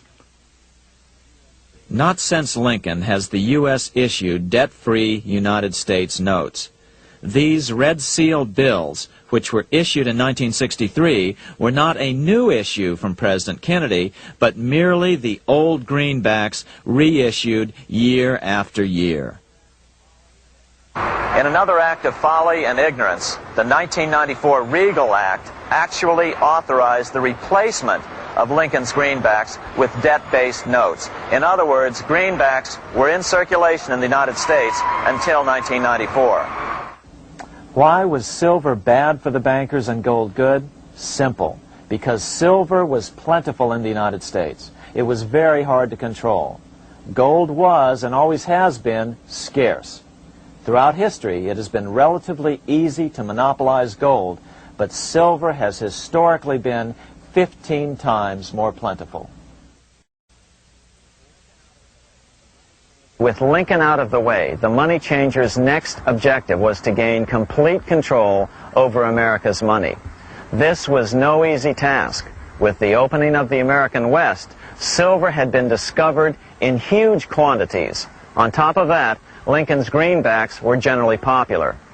Despite the European central bankers' deliberate attacks on greenbacks, they continued to circulate in the United States, in fact, until a few years ago. According to historian W. Cleon Skousen, right after the Civil War, there was considerable talk about reviving Lincoln's brief experiment with the constitutional monetary system. Had not the European Money Trust intervened, it would have no doubt become an established institution. it is clear that the concept of America printing her own debt-free money sent shockwaves throughout the European central banking elite. They watched with horror as Americans clamored for more greenbacks. They may have killed Lincoln, but support for his monetary ideas grew. On April 12, 1866, nearly 1 year to the day of Lincoln's assassination, Congress went to work at the bidding of the European central banking interests. It passed the Contraction Act, authorizing the Secretary of the Treasury to begin to retire some of the greenbacks in circulation and thereby contract the money supply. Authors Theodore R. Thorin and Richard F. Warner explained the results of the money contraction in their classic book on the subject, The Truth in Money Book. The hard times which occurred after the Civil War could have been avoided if the greenback legislation had continued as President Lincoln had intended. Instead, there were a series of money panics, what we call recessions, which put pressure on Congress to enact legislation to place the banking system under centralized control. Eventually, the Federal Reserve Act was passed on December 23, 1913. In other words, the money changers wanted two things: the reinstitution of a central bank under their exclusive control, and two, an American currency backed by gold. Their strategy was twofold. First of all, cause a series of panics to try to convince the American people that only centralized control of the money supply could provide economic stability. And secondly, remove so much money from the system that most Americans would be so desperately poor that they either wouldn't care or would be too weak to oppose the bankers. In 1866, there was $1.8 billion in currency in circulation in the United States, about $50.46 per capita. In 1867 alone, $500 million, $500 million, was removed from the U.S. money supply. 10 years later, in 1876, America's money supply was reduced to only $600 million. In other words, 2/3 of America's money had been called in by the bankers. Only $14.60 per capita remained in circulation. 10 years later, the money supply had been reduced to only $400 million, even though the population had boomed. The result was that only $6.67 per capita remained in circulation, a 760% loss in buying power over 20 years. Today, economists try to sell the idea that recessions and depressions are a natural part of something they call the business cycle. The truth is, our money supply is manipulated now just as it was before and after the Civil War. How did this happen? How did money become so scarce? Simple.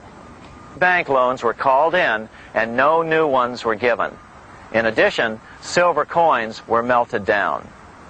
In 1872, a man named Ernest Sed was given 100,000 pounds, about $500,000, by the Bank of England and sent to America to bribe necessary congressmen to get silver demonetized. He was told that if that was not sufficient, to draw an additional 100,000 pounds or as much more as was necessary. The next year, Congress passed the Coinage Act of 1873, and the minting of silver dollars abruptly stopped. In fact, Representative Samuel Hooper, who introduced the bill in the House, acknowledged that Mr. Sed actually drafted the legislation. But it gets even worse than that. In 1874, Sed himself admitted who was behind the scheme.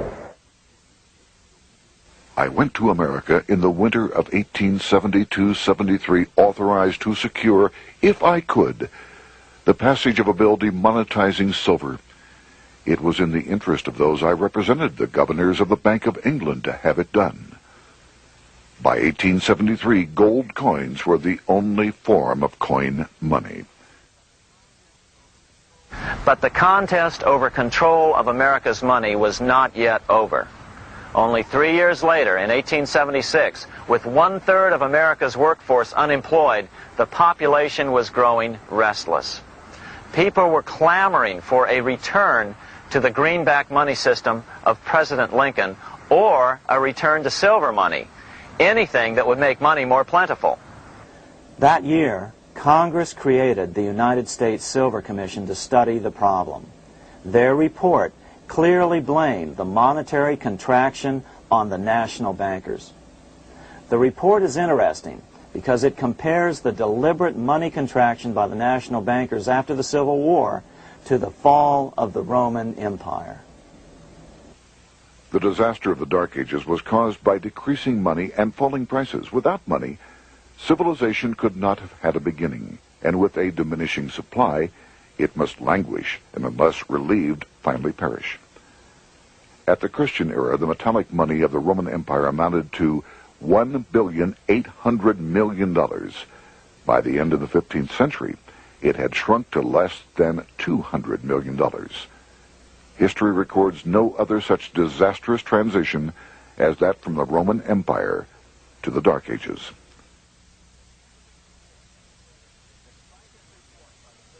Despite this report by the Silver Commission, Congress took no action.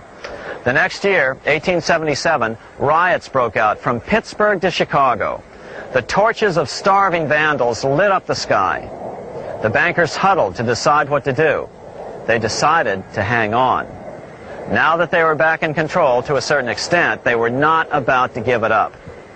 At the meeting of the American Bankers Association that year, they urged their membership to do everything in their power to put down the notion of a return to greenbacks.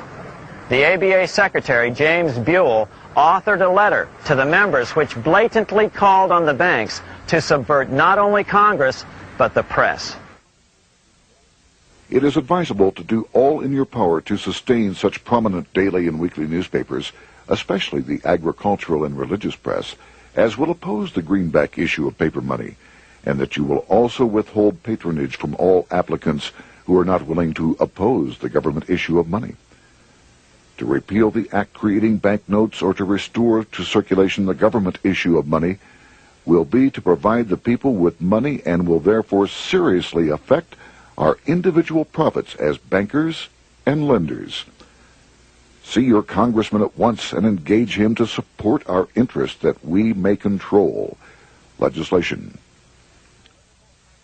As political pressure mounted in Congress for change, the press tried to turn the American people away from the truth. The New York Tribune put it this way on January 10th, 1878. "The capital of the country is organized at last, and we will see whether Congress will dare to fly in its face." But it didn't work entirely. On February 28, 1878, Congress passed the Sherman Law, allowing the minting of a limited number of silver dollars, ending the 5-year hiatus. This did not end gold backing of the currency, however, nor did it completely free silver. Previous to 1873, anyone who brought silver to the U.S. Mint could have it struck into silver dollars free of charge. No longer. But at least some money began to flow back into the economy again. With no further threat to their control, the bankers loosened up on loans, and the post-Civil War depression was finally ended. 3 years later, the American people elected Republican James Garfield president. Garfield understood how the economy was being manipulated. As a congressman, he had been chairman of the Appropriations Committee and was a member of Banking and Currency. After his inauguration, he slammed the money changers publicly in 1881. Whoever controls the volume of money in any country is absolute master of all industry and commerce. And when you realize that the entire system is very easily controlled, one way or another, by a few powerful men at the top, you will not have to be told how periods of inflation and depression originate. Unfortunately, within a few weeks of making this statement, on July 2nd of 1881, President Garfield was assassinated. On July 2nd of 1881, President Garfield was assassinated.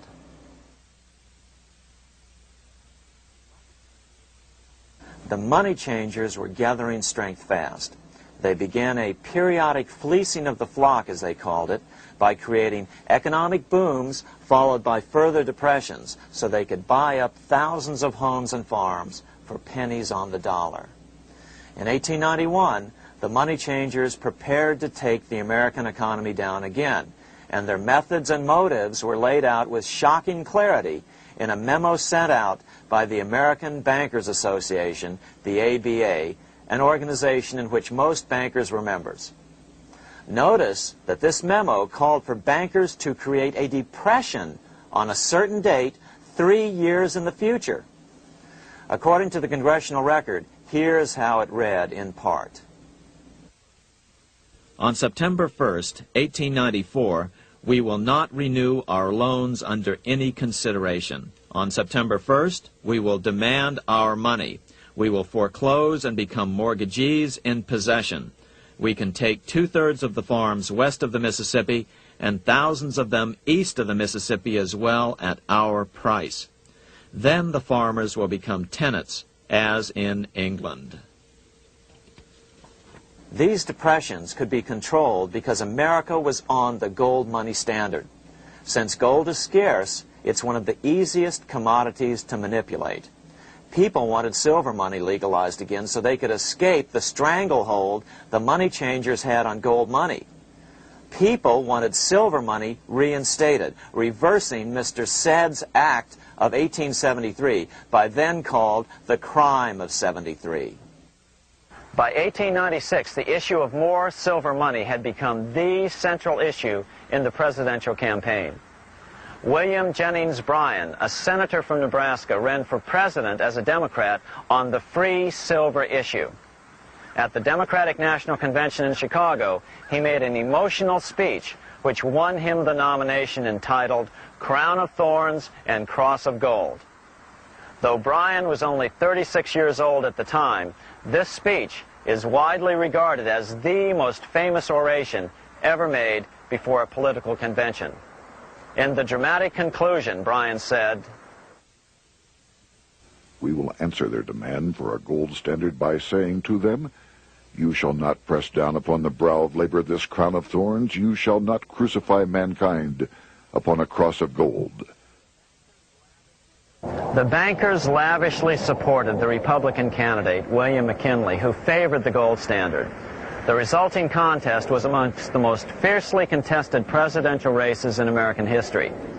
Bryan made over 600 speeches in 27 states. The McKinley campaign got manufacturers and industrialists to inform their employees that if Bryan were elected, all factories and plants would close and there would be no work. The ruse succeeded. McKinley beat Bryan by a small margin. Bryan ran for president again in 1900 and in 1908, but fell short each time. During the 1912 Democratic Convention, Bryan was a powerful figure who helped Woodrow Wilson win the nomination. When Wilson became president, he appointed Bryan as Secretary of State, but Bryan soon became disenchanted with the Wilson administration. Bryan served only 2 years in the Wilson administration before resigning in 1915 over the highly suspicious sinking of the Lusitania, the event which was used to drive America into World War I. Although William Jennings Bryan never gained the presidency, his efforts delayed the money changers for 17 years from attaining their next goal, a new, privately owned central bank for America.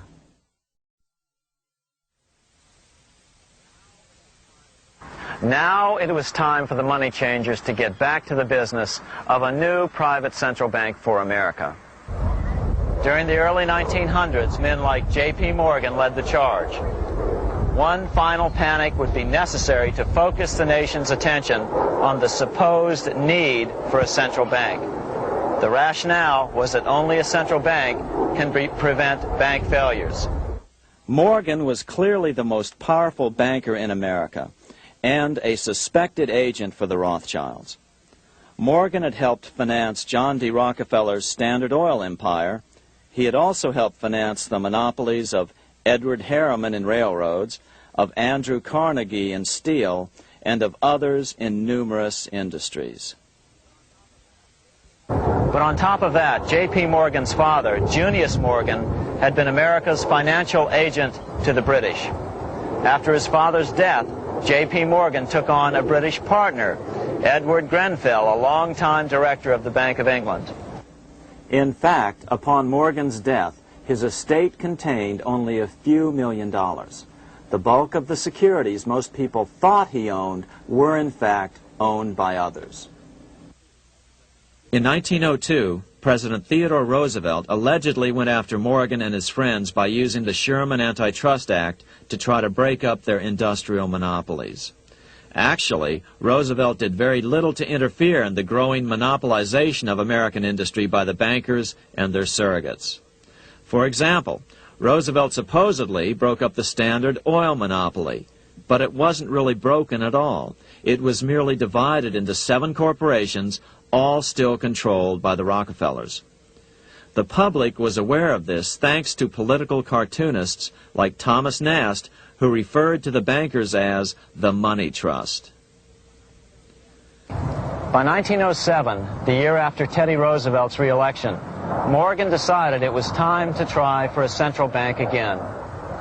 Using their combined financial muscle, Morgan and his friends were secretly able to crash the stock market.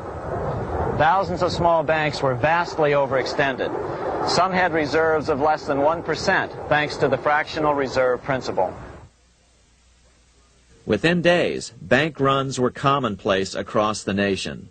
Now Morgan stepped into the public arena and offered to prop up the faltering American economy by supporting failing banks with money he manufactured out of nothing. It was an outrageous proposal, far worse than even fractional reserve banking, but Congress let him do it. Morgan manufactured $200 million worth of this completely reserveless private money and bought things with it, paid for services with it, and sent some of it to his branch banks to lend out at interest. His plan worked. Soon, the public regained confidence in money in general and quit hoarding their currency. But as a result, banking power was further consolidated into the hands of a few large banks. By 1908, the panic was over, and Morgan was hailed as a hero by the president of Princeton University, a man by the name of Woodrow Wilson. All this trouble could be averted if we appointed a committee of 6 or 7 public-spirited men like J.P. Morgan to handle the affairs of our country. Economics textbooks would later explain that the creation of the Federal Reserve System was the direct result of the Panic of 1907. Quote, "With its alarming epidemic of bank failures, the country was fed up once and for all with the anarchy of unstable private banking," close quote. But Minnesota Congressman Charles A. Lindbergh Sr., the father of the famous aviator Lucky Lindy, later explained that the Panic of 1907 was really just a scam. Those not favorable to the money trust could be squeezed out of business, and the people frightened into demanding changes in the banking and currency laws which the money trust would frame. So, since the passage of the National Bank Act of 1863, the money changers had been able to create a series of booms and busts. The purpose was not only to fleece the American public of their property, but to later claim that the banking system was basically so unstable that it had to be consolidated into a central bank once again. After the crash, Teddy Roosevelt, in response to the Panic of 1907, signed into law a bill creating something called the National Monetary Commission. The commission was to study the banking problem and make recommendations to Congress. Of course, the commission was packed with Morgan's friends and cronies. The chairman was a man named Senator Nelson Aldrich from Rhode Island. Aldrich represented the Newport, Rhode Island homes of America's richest banking families. His daughter married John D. Rockefeller, Jr., and together they had 5 sons: John, Nelson, who would become vice president in 1974, Lawrence, Winthrop, and David, the head of the Council on Foreign Relations and former chairman of Chase Manhattan Bank. As soon as the National Monetary Commission was set up, Senator Aldrich immediately embarked on a 2-year tour of Europe, where he consulted at length with the private central bankers in England, France, and Germany. The total cost of his trip alone to the taxpayers was $300,000, an astronomical sum in those days. Shortly after his return, on the evening of November 22nd, 1910, some of the wealthiest and most powerful men in America boarded Senator Aldrich's private rail car and in the strictest secrecy journeyed to this place, Jekyll Island, off the coast of Georgia. With the group came Paul Warburg. Warburg had been given a $500,000 per year salary to lobby for the passage of a privately owned central bank in America by the investment firm Kuhn, Loeb & Company. Warburg's partner in this firm was a man named Jacob Schiff, the grandson of the man who shared the Green Shield house with the Rothschild family in Frankfurt. Schiff, as we'll find out later, was in the process of spending $20 million to finance the overthrow of the Tsar in Russia. These three European banking families, the Rothschilds, the Warburgs, and the Schiffs, were interconnected by marriage down through the years, just as their American banking counterparts, the Morgans, Rockefellers, and Aldriches were. Secrecy was so tight that all 7 primary participants were cautioned to use only first names to prevent servants from learning their identities. Years later, one participant, Frank Vanderlip, president of National City Bank of New York and a representative of the Rockefeller family, confirmed the Jekyll Island trip in a February 9, 1935 edition of the Saturday Evening Post. I was as secretive, indeed as furtive as any conspirator. Discovery, we knew, simply must not happen, or else all our time and effort would be wasted. If it were to be exposed that our particular group had got together and written a banking bill, that bill would have no chance whatever of passage by Congress. The participants came here to figure out how to solve their major problem, how to bring back a privately owned central bank. But there were other problems that needed to be addressed as well. First of all, the market share of the big national banks was shrinking fast. In the first 10 years of the century, the number of U.S. banks had more than doubled to over 20,000. By 1913, only 29% of all banks were national banks, and they held only 57% of all deposits. As Senator Aldrich later admitted in a magazine article, before passage of this act, the New York bankers could only dominate the reserves of New York. Now, we are able to dominate the bank reserves of the entire country. Therefore, something had to be done to bring these new banks under their control. As John D. Rockefeller put it, quote, "Competition is sin," close quote. Secondly, the nation's economy was so strong that corporations were starting to finance their expansions out of profits instead of taking out huge loans from large banks. In the first 10 years of the new century, 70% of corporate funding came from profits. In other words, American industry was becoming independent of the money changers, and that trend had to be stopped. All the participants knew that these problems could be hammered out into a workable solution, but perhaps their biggest problem was a public relations problem, the name of the new bank. That discussion took place right here in this room, one of the many conference rooms in this sprawling hotel, today known as the Jekyll Island Club Hotel. Aldrich believed that the word bank should not even appear in the name. Warburg wanted to call the legislation the National Reserve Bill or the Federal Reserve Bill. The idea here was to give the impression that the purpose of the new central bank was to stop bank runs, but also to conceal its monopoly character. However, it was Aldrich, the egotistical politician, who insisted it be called the Aldrich Bill. After 9 days at Jekyll Island, the group dispersed. The new central bank would be very similar to the old Bank of the United States. It would be given a monopoly over U.S. currency and create that money out of nothing. How does the Fed create money out of nothing? It's a four-step process. But first, a word on bonds. Bonds are simply promises to pay, or government IOUs. People buy bonds to get a secure rate of interest. At the end of the term of the bond, the government repays the bond plus interest, and the bond is destroyed. There are about $3.6 trillion worth of these loans or bonds at present. Now here's the Fed money-making process. Step 1. The Federal Open Market Committee approves the purchase of U.S. bonds on the open market. Step 2. The bonds are purchased by the Fed from whoever is offering them for sale on the open market. Step 3. The Fed pays for the bonds with electronic credits to the seller's bank, which in turn credits the seller's bank account. The trick is that these credits are based on nothing. The Fed just creates them. Step 4. The banks use these deposits as reserves. They can loan out over 10 times the amount of their reserves to new borrowers, all at interest.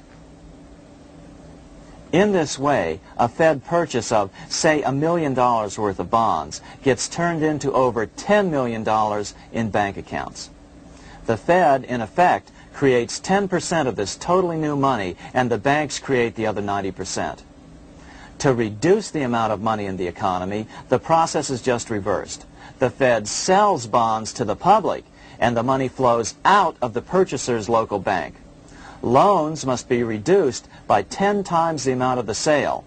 So, a Fed sale of $1 million in bonds results in $10 million less money in the economy.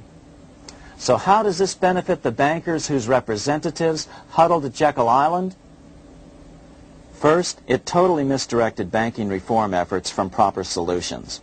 Second, it prevented a proper debt-free system of government finance, like Lincoln's greenbacks, from making a comeback. The bond-based system of government finance forced on Lincoln after he created greenbacks was now cast in stone. Third, it delegated to the bankers the right to create 90% of our money supply based on only fractional reserves, which they then loan out at interest. Fourth, it centralized overall control of our nation's money supply in the hands of a few men. Fifth, it established a central bank with a high degree of independence from effective political control. Soon after its creation, the Fed's great contraction in the early 1930s would cause the Great Depression. This independence has been enhanced since then through additional laws. In order to fool the public into thinking the government retained control, the plan called for the Fed to be run by a board of governors appointed by the President and approved by the Senate. But all the bankers had to do was to be sure their men got appointed to the board of governors. That wasn't hard. Bankers have money, and money buys influence over politicians. Once the participants left Jekyll Island, the public relations blitz was on. The big New York banks put together an educational fund of $5 million to finance professors at respected universities to endorse the new bank. Woodrow Wilson at Princeton was one of the first to jump on the bandwagon. But the bankers' subterfuge didn't work. The Aldrich Bill was quickly identified as the Bankers' Bill, a bill to benefit only what became known as the money trust. As Congressman Lindbergh put it during the congressional debate, the Aldrich Plan is the Wall Street Plan. It means another panic, if necessary, to intimidate the people. Aldrich, paid by the government to represent the people, proposes a plan for the trusts instead. Seeing they didn't have the votes to win in Congress, the Republican leadership never brought the Aldrich Bill to a vote. The bankers quietly decided to move to track 2, the Democratic alternative. They began financing Woodrow Wilson as the Democratic nominee. As respected historian James Perloff put it, Wall Street financier Bernard Baruch was put in charge of Wilson's education. Baruch brought Wilson to the Democratic Party headquarters in New York in 1912, leading him like one would a poodle on a string. Wilson received an indoctrination course from the leaders convened there. So now the stage was set. The money changers were poised to install their privately owned central bank once again. The damage President Andrew Jackson had done 76 years earlier had been only partly repaired with the passage of the National Bank Act during the Civil War. Since then, the battle had raged on across the decades. The Jacksonians became the greenbackers, who became the hardcore supporters of William Jennings Bryan. With Bryan leading the charge, these opponents of the money changers, ignorant of Baruch's tutelage, now threw themselves behind Democrat Woodrow Wilson. They and Bryan would soon be betrayed.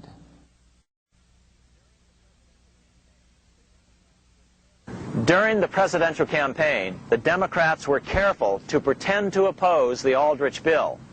as Representative Lewis McFadden, himself a Democrat, as well as chairman of the House Banking and Currency Committee, explained it 20 years after the fact.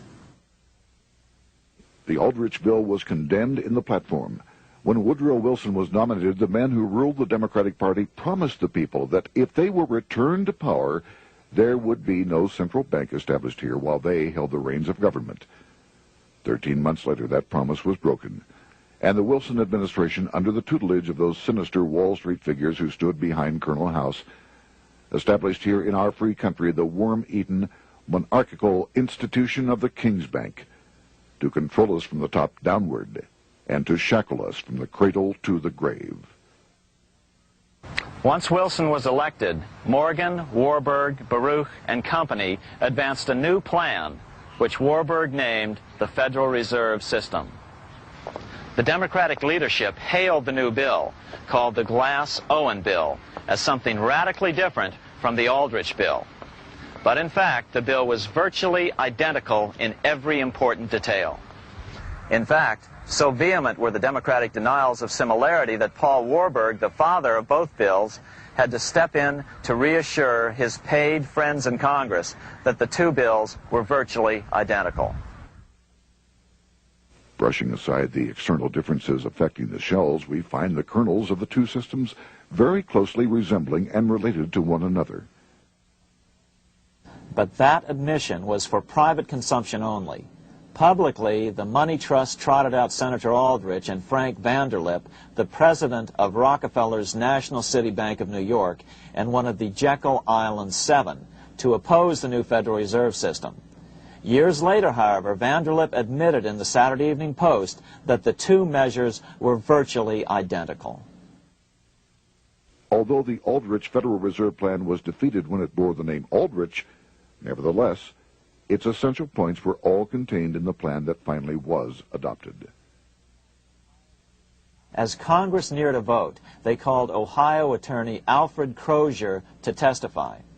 Crozier noted the similarities between the Aldrich Bill and the Glass-Owen Bill. The bill grants just what Wall Street and the big banks for 25 years have been striving for: private instead of public control of currency. It, the Glass-Owen Bill, does this as completely as the Aldrich Bill. Both measures rob the government and the people of all effective control over the public's money, and vest in the banks exclusively the dangerous power to make money among the people scarce or plenty. During the debate on the measure, senators complained that the big banks were using their financial muscle to influence the outcome. "There are bankers in this country who are enemies of the public welfare," said one senator. What an understatement. Despite the charges of deceit and corruption, the bill was finally snuck through the Senate on December 22, 1913, after most senators had left town for the holidays, after having been assured by the leadership that nothing would be done until long after the Christmas recess. On the day the bill was passed, Congressman Lindbergh prophetically warned his countrymen that this act establishes the most gigantic trust on earth. When the president signs this bill, the invisible government by the monetary power will be legalized. The people may not know it immediately, but the day of reckoning is only a few years removed. The worst legislative crime of the ages is perpetrated by this banking bill. On top of all this, only weeks earlier, Congress had finally passed a bill legalizing income tax. Why was the income tax law important? Because bankers finally had in place a system which would run up a virtually unlimited federal debt. How would the interest on this debt be repaid? Never mind the principal. Remember, a privately owned central bank creates the principal out of nothing. The federal government was small then. Up to then, it had subsisted merely on tariffs and excise taxes. No, just as with the Bank of England, the interest payments had to be guaranteed by direct taxation of the people. The money changers knew that if they had to rely on contributions from the states, eventually the individual state legislatures would revolt and either refuse to pay the interest on their own money or at least bring political pressure to bear to keep the debt small. It is interesting to note that in 1895, the Supreme Court had found a similar income tax law to be unconstitutional. The Supreme Court even found a corporate income tax law unconstitutional in 1909. As a result, Senator Aldrich hustled a bill for a constitutional amendment allowing income tax through the Congress. The proposed 16th Amendment to the Constitution was then sent to the state legislatures for approval. But some critics claim that the 16th Amendment was never ratified by the necessary 3/4 of the states. In other words, the 16th Amendment may not be legal. But the money changers were in no mood to debate the fine points. By October of 1913, Senator Aldrich had hustled the income tax bill through Congress. Without the power to tax the people directly and bypass the states, the Federal Reserve Bill would be far less useful to those who wanted to drive America deeply into their debt. A year after the passage of the Federal Reserve Bill, Congressman Lindbergh explained how the Fed created what we have come to call the business cycle and how they use it to their advantage. To cause high prices, all the Federal Reserve Board will do will be to lower the rediscount rate, producing an expansion of credit and a rising stock market. Then, when businessmen are adjusted to these conditions, it can check prosperity in mid-career by arbitrarily raising the rate of interest. It can cause the pendulum of a rising and falling market to swing gently back and forth by slight changes in the discount rate, or cause violent fluctuations by a greater rate variation. And in either case, it will possess inside information as to financial conditions and advanced knowledge of the coming change, either up or down. This is the strangest, most dangerous advantage ever placed in the hands of a special privileged class by any government that ever existed. The system is private, conducted for the sole purpose of obtaining the greatest possible profits from the use of other people's money. They know in advance when to create panics to their advantage. They also know when to stop panic. Inflation and deflation work equally well for them when they control finance. Congressman Lindbergh was correct on all points. What he didn't realize was that most European nations had already fallen prey to the central bankers decades or centuries earlier. But he also mentions the interesting fact that only 1 year later the Fed had cornered the market in gold. This is how he put it, quote, "Already the Federal Reserve banks have cornered the gold and gold certificates," close quote. But Congressman Lindbergh was not the only critic of the Fed. Congressman Lewis McFadden, the chairman of the House Banking and Currency Committee from 1920 to 1931, remarked that the Federal Reserve Act brought about a superstate controlled by international bankers and international industrialists acting together to enslave the world for their own pleasure. Notice how McFadden saw the international character of the stockholders of the Federal Reserve. Another chairman of the House Banking and Currency Committee in the 1960s, Wright Patman from Texas, put it this way. In the United States today, we have in effect two governments. We have the duly constituted government, then we have an independent, uncontrolled, and uncoordinated government in the Federal Reserve System, operating the money powers which are reserved to Congress by the Constitution. Even the inventor of the electric light, Thomas Edison, joined the fray in criticizing the system of the Federal Reserve. If our nation can issue a dollar bond, it can issue a dollar bill. The element that makes the bond good makes the bill good also. The difference between the bond and the bill is the bond lets money brokers collect twice the amount of the bond and an additional 20%, whereas the currency pays nobody but those who contribute directly in some useful way. It is absurd to say that our country can issue $30 million in bonds and not $30 million in currency. Both are promises to pay, but one promise fattens the usurers, and the other helps the people. 3 years after the passage of the Federal Reserve Act, even President Wilson began to have second thoughts about what had been unleashed during his first term in office. We have come to be one of the worst ruled, one of the most completely controlled governments in the civilized world, no longer a government of free opinion, no longer a government by a vote of the majority, but a government by the opinion and duress of a small group of dominant men. Some of the biggest men in the United States in the field of commerce and manufacture are afraid of something. They know that there is a power somewhere so organized, so subtle, so watchful, so interlocked, so complete, so pervasive, that they had better not speak above their breath when they speak in condemnation of it. Before his death in 1924, President Wilson realized the full extent of the damage he had done to America when he confessed, "I have unwittingly ruined my government." So finally, the money changers, those who profit by manipulating the amount of money in circulation, had their privately owned central bank installed again in America. The major newspapers, which they also owned, hailed passage of the Federal Reserve Act of 1913, telling the public that now depressions could be scientifically prevented. The fact of the matter was that now depressions could be scientifically created. Power was now centralized to a tremendous extent. Now it was time for a war, a really big war. In fact, the First World War. Of course, to the central bankers, the political issues of war don't matter nearly as much as the profit potential, and nothing creates debts like warfare. England was the best example at that time.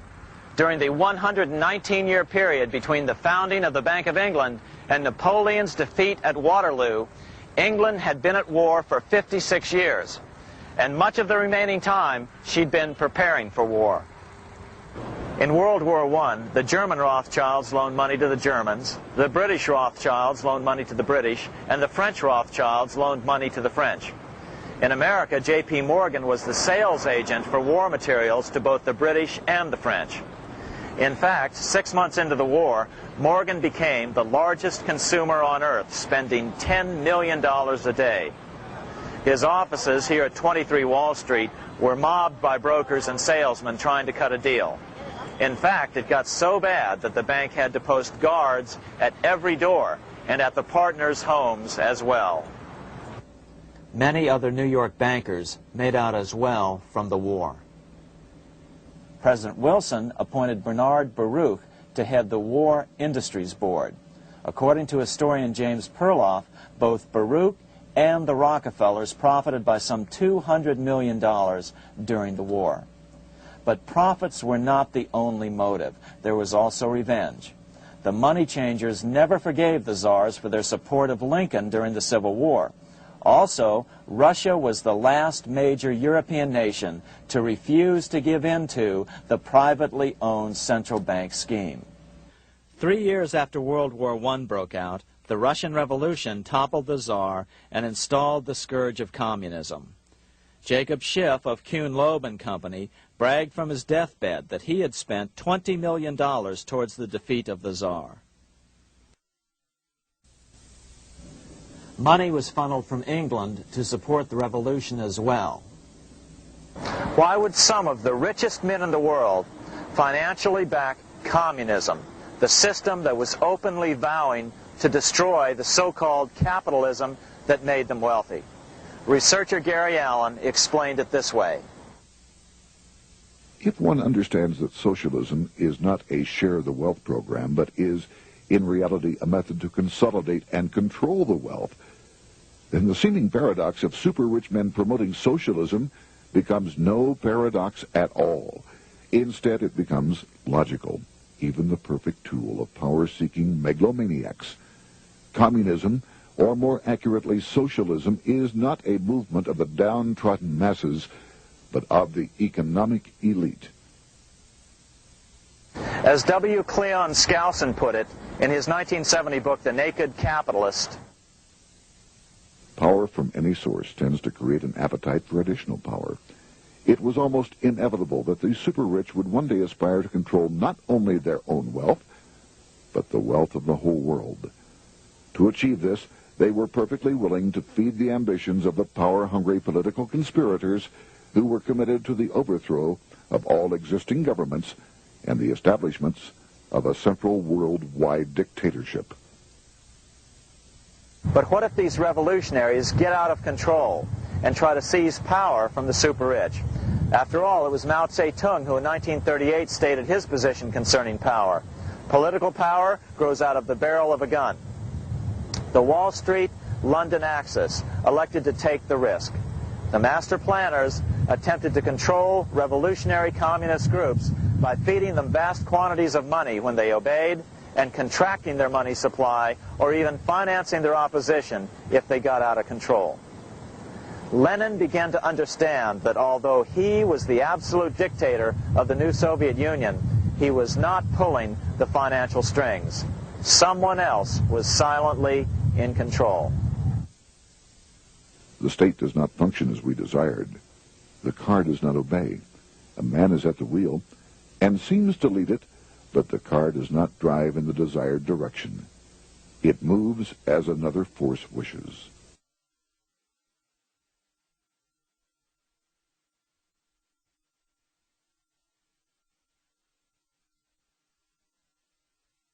Who is behind it? Representative Louis T. McFadden, the chairman of the House Banking and Currency Committee throughout the 1920s and into the Great Depression years of the 1930s, explained it this way.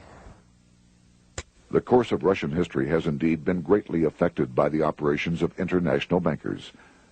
The Soviet government has been given United States Treasury funds by the Federal Reserve Board, acting through the Chase Bank.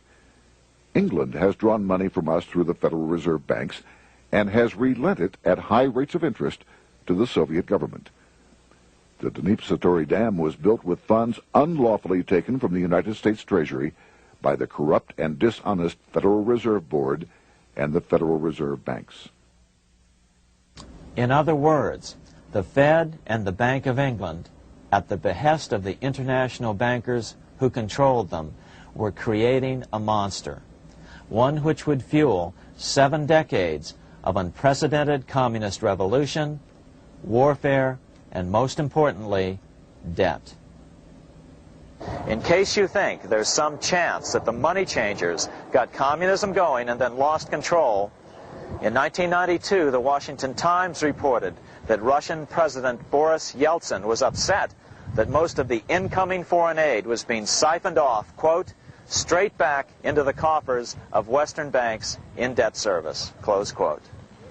No one in his right mind would claim that a war as large as World War I had a single cause.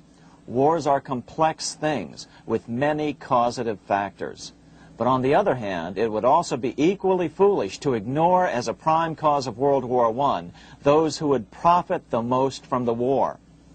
The role of the money changers is no wild conspiracy theory. They had a motive, a short-ranged, self-serving motive, as well as a long-range political motive of advancing totalitarian governments, with the money changers maintaining the financial clout to control whatever politician might emerge as the leader. Next, we'll see what the money changers' ultimate political goal is for the world.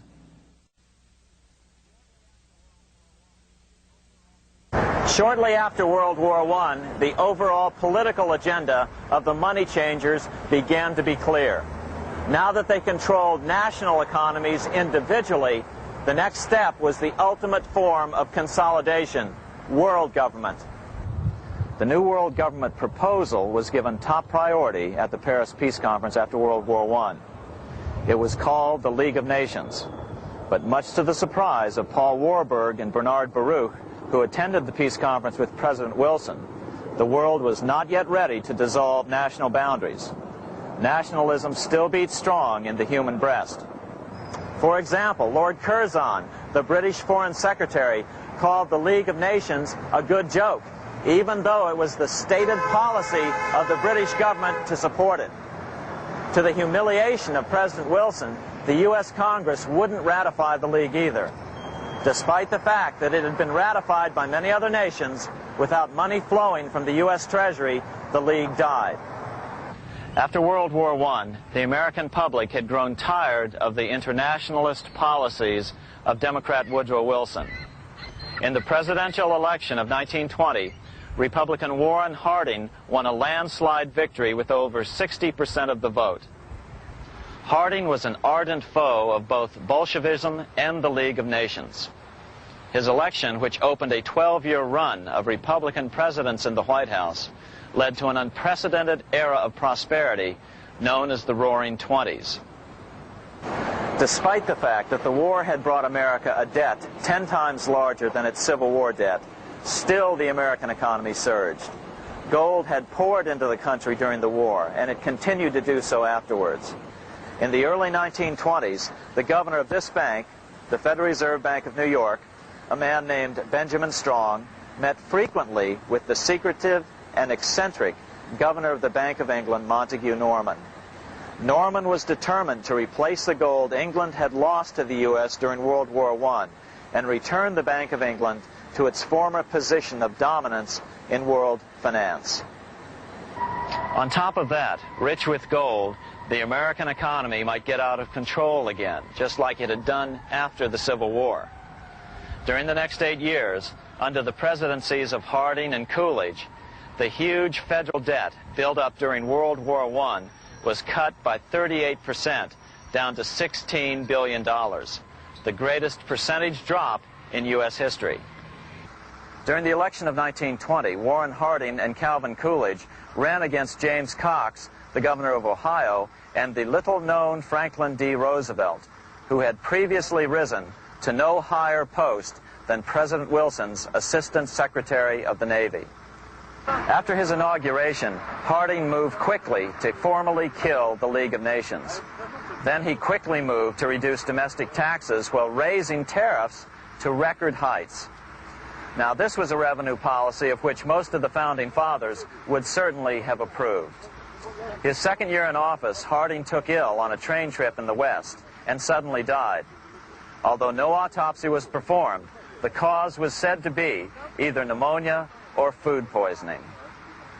When Coolidge took over, he continued Harding's domestic economic policy of high tariffs on imports while cutting income taxes. As a result, the economy grew at such a rate that net revenue still increased. Now that had to be stopped. So just as they'd done so frequently before, the money changers decided it was time to crash the American economy. The Federal Reserve began flooding the country with money.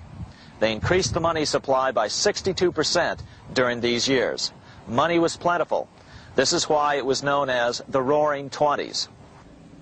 Before his death in 1919, former President Teddy Roosevelt warned the American people what was going on. As reported in the March 27, 1922 edition of the New York Times, Roosevelt said, "These international bankers and Rockefeller Standard Oil interests control the majority of newspapers and the columns of these papers to club into submission or drive out of public office officials who refuse to do the bidding of the powerful, corrupt cliques which compose the invisible government." Just one day before, in the New York Times, the mayor of New York, John Hylan, quoted Roosevelt and blasted those he saw as taking control of America, its political machinery, and its press. The warning of Theodore Roosevelt has much timeliness today, for the real menace of our republic is this invisible government which, like a giant octopus, sprawls its slimy length over city, state, and nation.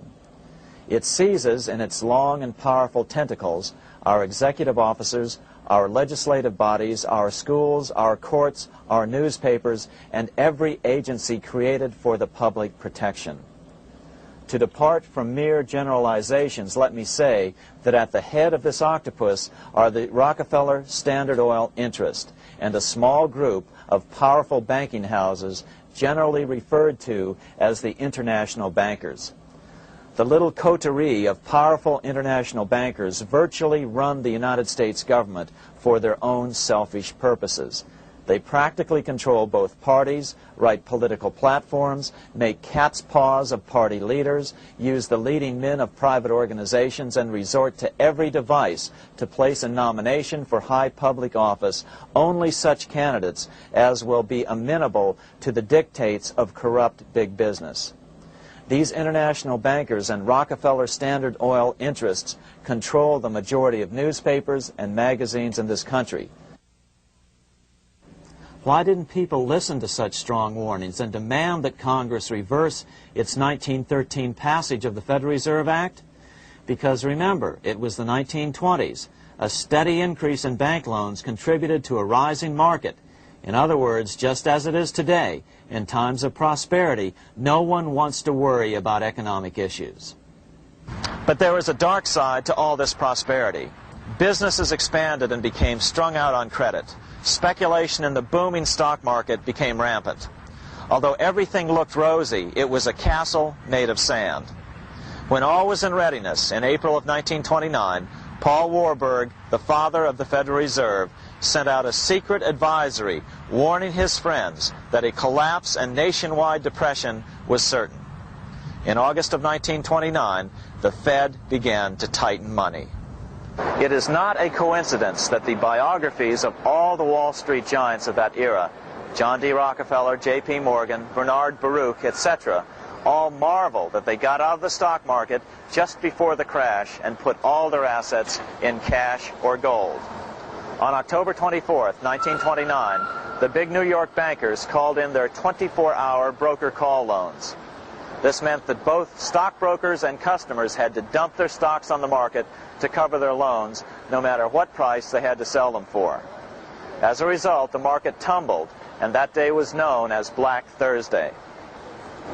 According to John Kenneth Galbraith, writing in The Great Crash, 1929, at the height of the selling frenzy, Bernard Baruch brought Winston Churchill into the visitors' gallery of the New York Stock Exchange here to witness the panic and impress him with his power over the wild events down on the floor. Congressman Louis McFadden, chairman of the House Committee on Banking and Currency from 1920 to 1931, knew who to blame. He accused the Fed and the international bankers of orchestrating the crash. It was not accidental. It was a carefully contrived occurrence. The international bankers sought to bring about a condition of despair here so that they might emerge as rulers of us all. But McFadden went even farther. He openly accused them of causing the crash in order to steal America's gold. In February 1931, in the midst of the Depression, he put it this way. I think it can hardly be disputed that the statesmen and financiers of Europe are ready to take almost any means to reacquire rapidly the gold stock which Europe lost to America as the result of World War I. Curtis Dahl, a broker for Lehman Brothers, was on the floor of the New York Stock Exchange the day of the crash. In his 1970 book, FDR, My Exploited Father-in-Law, he explained that the crash was triggered by the planned sudden shortage of call money in the New York money market. Actually, it was the calculated shearing of the public by the world money powers triggered by the planned sudden shortage of call money in the New York money market. Within a few weeks, $3 billion of wealth simply seemed to vanish. Within a year, $40 billion had been lost. But did it really disappear? Or was it simply consolidated in fewer hands? And what did the Federal Reserve do? Instead of moving to help the economy out by quickly lowering interest rates to stimulate the economy, the Fed continued to brutally contract the money supply further, deepening the Depression. Between 1929 and 1933, the Fed reduced the money supply by an additional 33%. Although most Americans have never heard that the Fed was the cause of the Depression, this is well known among top economists. Milton Friedman, the Nobel Prize-winning economist, now of Stanford University, said the same thing in a National Public Radio interview in January of 1996. The Federal Reserve definitely caused the Great Depression by contracting the amount of currency in circulation by 1/3 from 1929 to 1933. But the money lost by most Americans during the Depression didn't just vanish. It was just redistributed into the hands of those who had gotten out just before the crash and had purchased gold, which is always a safe place to put your money just before a depression. But America's money also went overseas. Incredibly, as President Hoover was heroically trying to rescue banks and prop up businesses, with millions of Americans starving as the Great Depression deepened, millions of dollars were being spent rebuilding Germany from damage sustained during World War I. 8 years before Hitler would invade Poland, Representative Louis McFadden, chairman of the House Banking and Currency Committee, warned Congress that Americans were paying for Hitler's rise to power. After World War I, Germany fell into the hands of the German international bankers. Those bankers bought her, and they now own her lock, stock, and barrel. They have purchased her industries, they have mortgages on her soil, they control her production, they control all her public utilities. The international German bankers have subsidized the present government of Germany, and they have also supplied every dollar of the money Adolf Hitler has used in his lavish campaign to build up a threat to the government of Brüning. When Brüning fails to obey the orders of the German international bankers, Hitler is brought forth to scare the Germans into submission.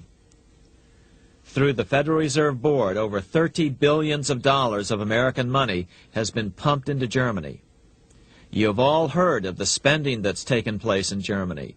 Modernistic dwellings, her great planetariums, her gymnasiums, her swimming pools, her fine public highways, her perfect factories. All this was done on our money. All this was given to Germany through the Federal Reserve Board.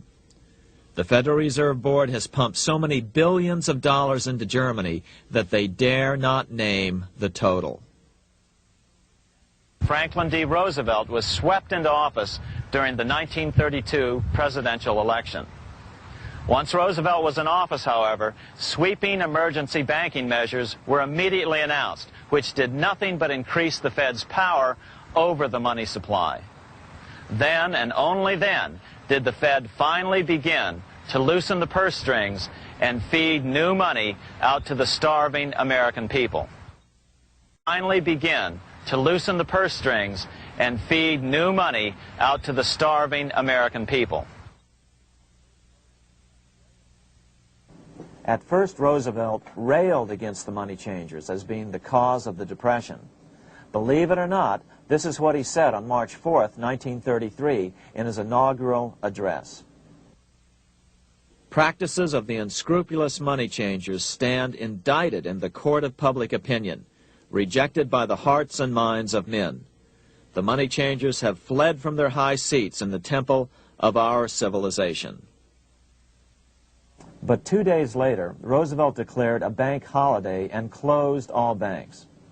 Later that year, Roosevelt outlawed private ownership of all gold bullion and all gold coins with the exception of rare coins.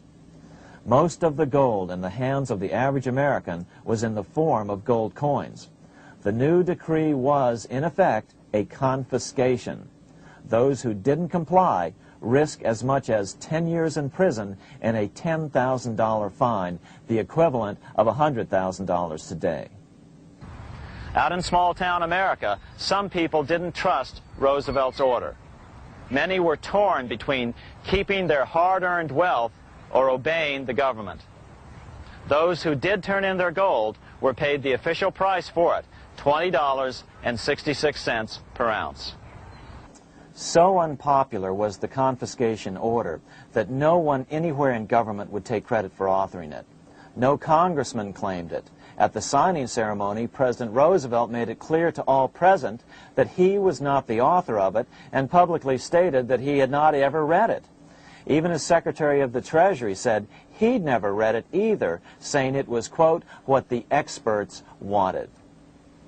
Roosevelt convinced the public to give up their gold by saying that pooling the nation's resources was necessary to get America out of the Depression. With great fanfare, he ordered a new bullion depository built to hold the mountain of gold the U.S. government was illegally confiscating. By 1936, the U.S. Bullion Depository at Fort Knox was completed, and in January 1937, the gold began to flow into it. The rip-off of the ages was about to proceed. In 1935, once the gold had all been turned in, the official price of gold was suddenly raised to $35 per ounce. But the catch was, only foreigners could sell their gold at the new higher price.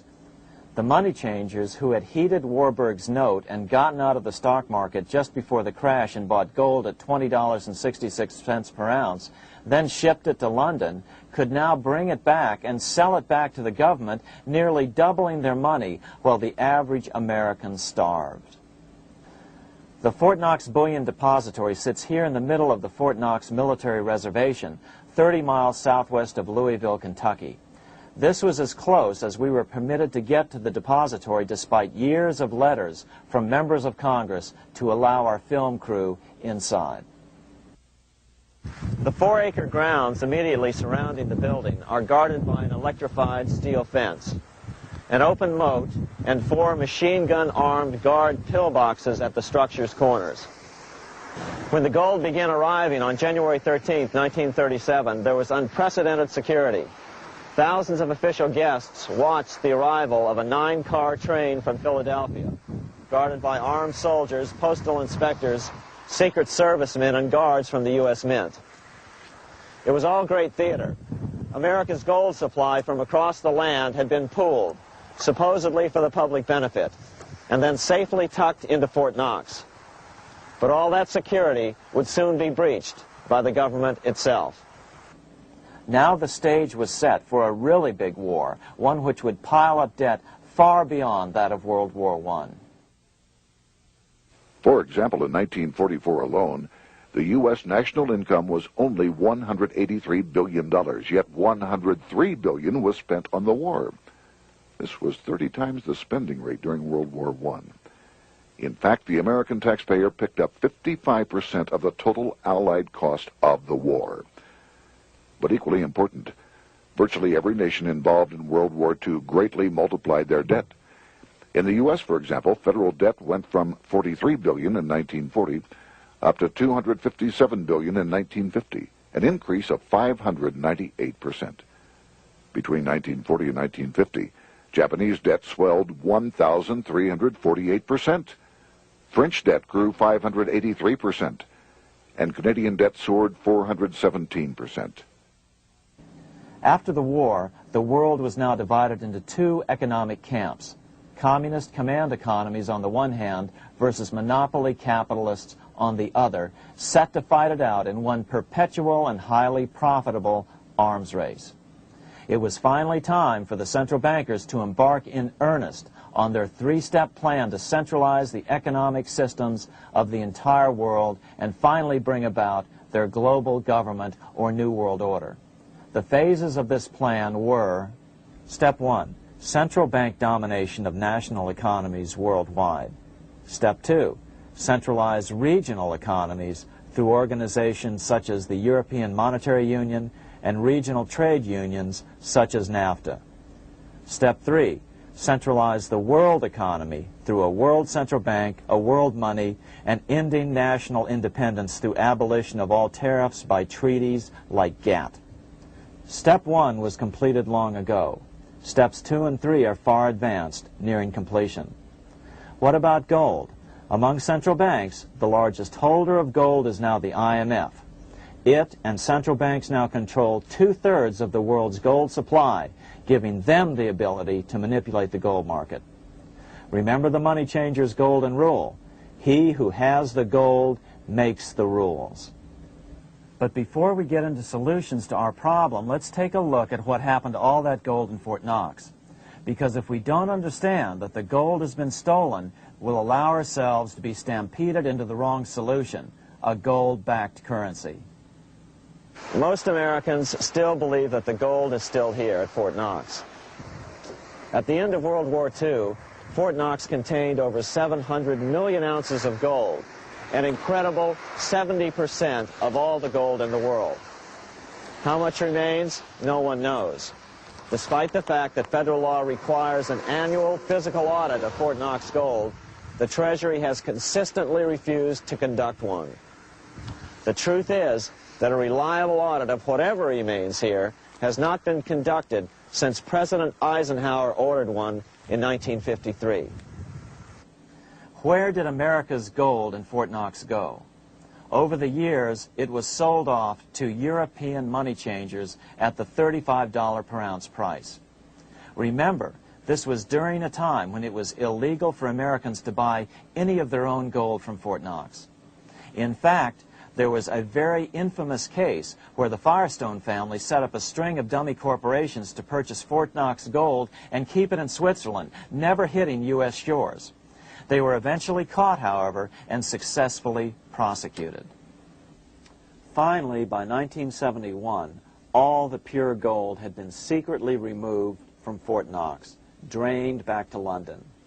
Once the gold was gone from Fort Knox, President Nixon closed the gold window by repealing Roosevelt's Gold Reserve Act of 1934, finally making it legal once again for Americans to buy gold. Naturally, gold prices immediately began to soar. 9 years later, gold sold for $880 per ounce, 25 times what the gold in Fort Knox was sold for. One would think that eventually someone in the government would get wind of what was happening and blow the whistle. The largest fortune in the history of the world stolen. Shades of the old James Bond film, Goldfinger. Well, as a matter of fact, Ian Fleming, the author of the James Bond series, was head of the British counterintelligence service, MI5. Some believe in the intelligence community that he wrote much of his fiction as a warning, as many authors of fiction do. If the removal of all the good delivery gold from Fort Knox can be viewed as a deliberate raid on the U.S. Treasury, then such an operation might well have been years in the making, namely 40 years. Certainly enough time for Fleming to get wind of it and try to prevent it. So just how did the story of the Fort Knox gold robbery get out? It all started with an article in a New York periodical in 1974. The article charged that the Rockefeller family was manipulating the Federal Reserve to sell off Fort Knox gold at bargain basement prices to anonymous European speculators. 3 days later, the anonymous source of the story, Louise Auchincloss Boyer, mysteriously fell to her death from the window of her 10th floor apartment in New York. How would Mrs. Boyer have known of the Rockefeller connection to the Fort Knox gold heist? She was the longtime secretary of Nelson Rockefeller. For the next 14 years, this man, Ed Durrell, a wealthy Ohio industrialist, devoted himself to a quest for the truth concerning the Fort Knox gold. He wrote thousands of letters to over 1,000 government and banking officials, trying to find out how much gold was really left and where the rest of it had gone. Edith Roosevelt, the granddaughter of President Teddy Roosevelt, questioned the actions of the government in a March 1975 edition of the New Hampshire Sunday News. Allegations of missing gold from our Fort Knox vaults are being widely discussed in European financial circles. But what is puzzling is that the administration is not hastening to demonstrate conclusively that there is no cause for concern over our gold treasure, if indeed it is in a position to do so. Unfortunately, Ed Durrell never did accomplish his primary goal, a full audit of the gold reserves in Fort Knox. It's incredible that the world's greatest treasure has had little accounting or auditing. This gold belonged to the American people, not the Federal Reserve and their foreign owners. One thing is certain, the government could blow all of this speculation away in a few days with a well-publicized audit under the searing lights of media cameras. It has chosen not to do so. One must conclude that they are afraid of the truth such an audit would reveal.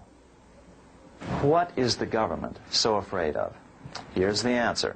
When President Ronald Reagan took office in 1981, his conservative friends urged him to study the feasibility of returning to a gold standard as the only way to curb government spending. It sounded like a reasonable alternative, so President Reagan appointed a group of men called the Gold Commission to study the situation and report back to Congress. What Reagan's Gold Commission reported back to Congress in 1982 was the following shocking revelation concerning gold. The U.S. Treasury owned no gold at all. All the gold that was left in Fort Knox was now owned by the Federal Reserve, a group of private bankers, as collateral against the national debt. The truth of the matter is that never before has so much money been stolen from the hands of the general public and put into the hands of a small group of private investors, the money changers. Private investors, the money changers.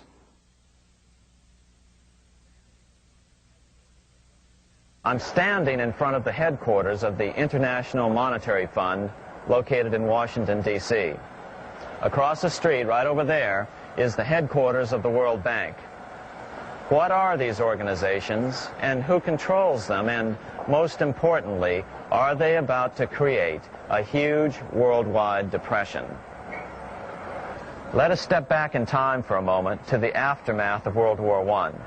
People were tired of war, so under the guise of peacemaking, the international bankers devised a plan to consolidate power even further. Claiming only an international government would stem the tide of world wars, the money changers pushed forward a proposal for world government which stood on three legs. A world central bank to be called the Bank of International Settlements, a world judiciary to be called the World Court located in The Hague, the Netherlands, and a world executive and legislature to be called the League of Nations. As President Clinton's mentor, Georgetown historian Carroll Quigley wrote in his 1966 book, Tragedy and Hope, the powers of financial capitalism had a far-reaching plan, nothing less than to create a world system of financial control in private hands, able to dominate the political system of each country and the economy of the world as a whole. This system was to be controlled in a feudalistic fashion by the central banks of the world, acting in concert by secret agreements arrived at in frequent meetings and conferences. The apex of the system was to be the Bank for International Settlements in Bâle, Switzerland, a private bank owned and controlled by the world central banks, which were themselves private corporations. Each central bank sought to dominate its government by its ability to control treasury loans, to manipulate foreign exchanges, to influence the level of economic activity in the country, and to influence cooperative politicians by subsequent economic rewards in the business world. Despite intense pressure from the international bankers and the press, a handful of U.S. senators, led by Senator Henry Cabot Lodge, kept the U.S. out of these schemes. Without U.S. participation, the League was doomed.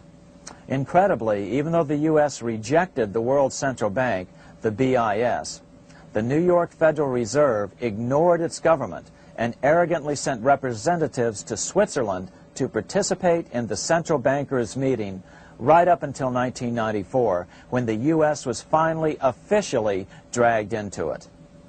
Their world government schemes thwarted, the bankers resorted to the old formula, another war to wear down the resistance to world government while reaping handsome profits.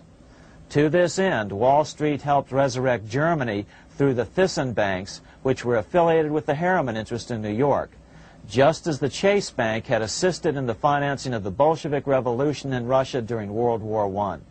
Chase Bank was controlled by the Rockefeller family. Subsequently, it was merged with Warburg's Manhattan Bank to form the Chase Manhattan Bank. Now this has merged with Chemical Bank of New York, making it the largest Wall Street bank. Their strategy worked. Even before World War II was over, world government was back on track. In 1944, at Bretton Woods, New Hampshire, the International Monetary Fund and the World Bank were approved with full U.S. participation. The Second League of Nations, renamed the United Nations, was approved in 1945. Soon, a new international court system was functioning as well. All effective opposition to these international bodies before the war had evaporated in the heat of war, just as planned. These new organizations simply repeated on a world scale what the National Banking Act of 1864 and the Federal Reserve Act of 1913 had established in the U.S. They created a banking cartel composed of the world's central banks, which gradually assumed the power to dictate credit policies to the banks of all the nations. For example, just as the Federal Reserve Act authorized the creation of a new national fiat currency called Federal Reserve Notes, the IMF has been given the authority to issue a world fiat money called Special Drawing Rights, or SDRs. To date, the IMF has created in excess of $30 billion worth of SDRs. Member nations are being pressured to make their currencies fully exchangeable for SDRs. In 1968, Congress approved laws authorizing the Fed to accept SDRs as reserves in the U.S. and to issue Federal Reserve notes in exchange for SDRs. What does that mean? It means that in the U.S., SDRs are already a part of our lawful money. And what about gold? SDRs are already partially backed by gold. And with 2/3 of world gold now in the hands of central banks, the money changers can go about structuring the world's economic future in whichever way they deem most profitable. Keep in mind, just as the Fed is controlled by its Board of Governors, the IMF is controlled by its Board of Governors, which are either the heads of the different central banks or the heads of the various national treasury departments dominated by their central banks. Voting power in the IMF gives the U.S. and the UK, that is to say the Fed and the Bank of England, effective control. Just as the Fed controls the amount of money in the U.S., the BIS, IMF, and World Bank control the money supply for the world. So we see the repetition of the old goldsmith's fraud replicated on the national scale with central banks like the Fed and on the international scale by the three arms of the World Central Bank. Is this organization of the BIS, the IMF, and the World Bank, which we refer to collectively as the World Central Bank, presently expanding and contracting world credit? Yes. Regulations put into effect in 1988 by the BIS required the world's bankers to raise their capital and reserves to 8% of liabilities by 1992. Increased capital requirements put an upper limit to the fractional reserve lending, similar to the way cash reserve requirements do. What is this seemingly insignificant regulation made in a Swiss city 8 years ago meant to the world? It means our banks cannot loan more and more money to buy more and more time before the next depression, as a maximum loan ratio is now set. It means those nations with the lowest bank reserves in their systems have already felt the terrible effects of this credit contraction as their banks scrambled to raise money to increase their reserves to 8%. To raise the money, they had to sell stocks, which depressed their stock markets and began the depression first in their countries. Japan, which in 1988 had among the lowest capital and reserve requirements, and thus was the most affected by the regulation, has experienced a financial crash which began almost immediately in 1989, which has wiped out a staggering 50% of the value of its stock market since 1990 and 60% of the value of its commercial real estate. The Bank of Japan has lowered its interest rates to 0.5%, practically giving away money to resurrect the economy, but still the depression worsens. Due to the $20 billion U.S. bailout of Mexico, the financial collapse in that nation is already known here. Yet despite the bailout, the economy continues to be a disaster. One huge debt after another is rolled over as new loans are being made simply to enable Mexico to pay the interest on the old loans. In the south of Mexico, the poor have been in open revolt as every spare peso is being siphoned out of the country to make interest payments. It is important to note that a radical transfer of power is taking place as nations become subservient to a supranational world central bank controlled by a handful of the world's richest bankers. As the IMF creates more and more SDRs by the stroke of a pen on IMF ledgers, more and more nations borrow them to pay interest on their mounting debts and gradually fall under the control of the faceless bureaucrats of the World Central Bank. As the worldwide depression worsens and spreads, this will give the World Central Bank the power of economic life and death over these nations. It will decide which nations will be permitted to receive further loans and which nations will starve. Despite all the rhetoric about development and the alleviation of poverty, the result is a steady transfer of wealth from the debtor nations to the money changers' central banks which control the IMF and the World Bank. For example, in 1992, the Third World debtor nations, which borrowed from the World Bank, paid $198 million more to the central banks of the developed nations for World Bank-funded purposes than they received from the World Bank. All this increases their permanent debt in exchange for temporary relief of poverty caused by prior borrowings. Already, these repayments exceed the amount of the new loans. By 1992, Africa's external debt had reached $290 billion, 2.5 times greater than in 1980, resulting in skyrocketing infant mortality rates and unemployment, deterioration of schools, housing, and the general health of the people. The entire world faces the immeasurable suffering already destroying the Third World and now Japan, all for the benefit of the money changers. As one prominent Brazilian politician put it, "The Third World War has already started. It is a silent war, not for that reason any less sinister. The war is tearing down Brazil, Latin America, and practically all the Third World. Instead of soldiers dying, there are children. It is a war over the Third World debt, one which has as its main weapon interest, a weapon more deadly than the atom bomb, more shattering than a laser beam."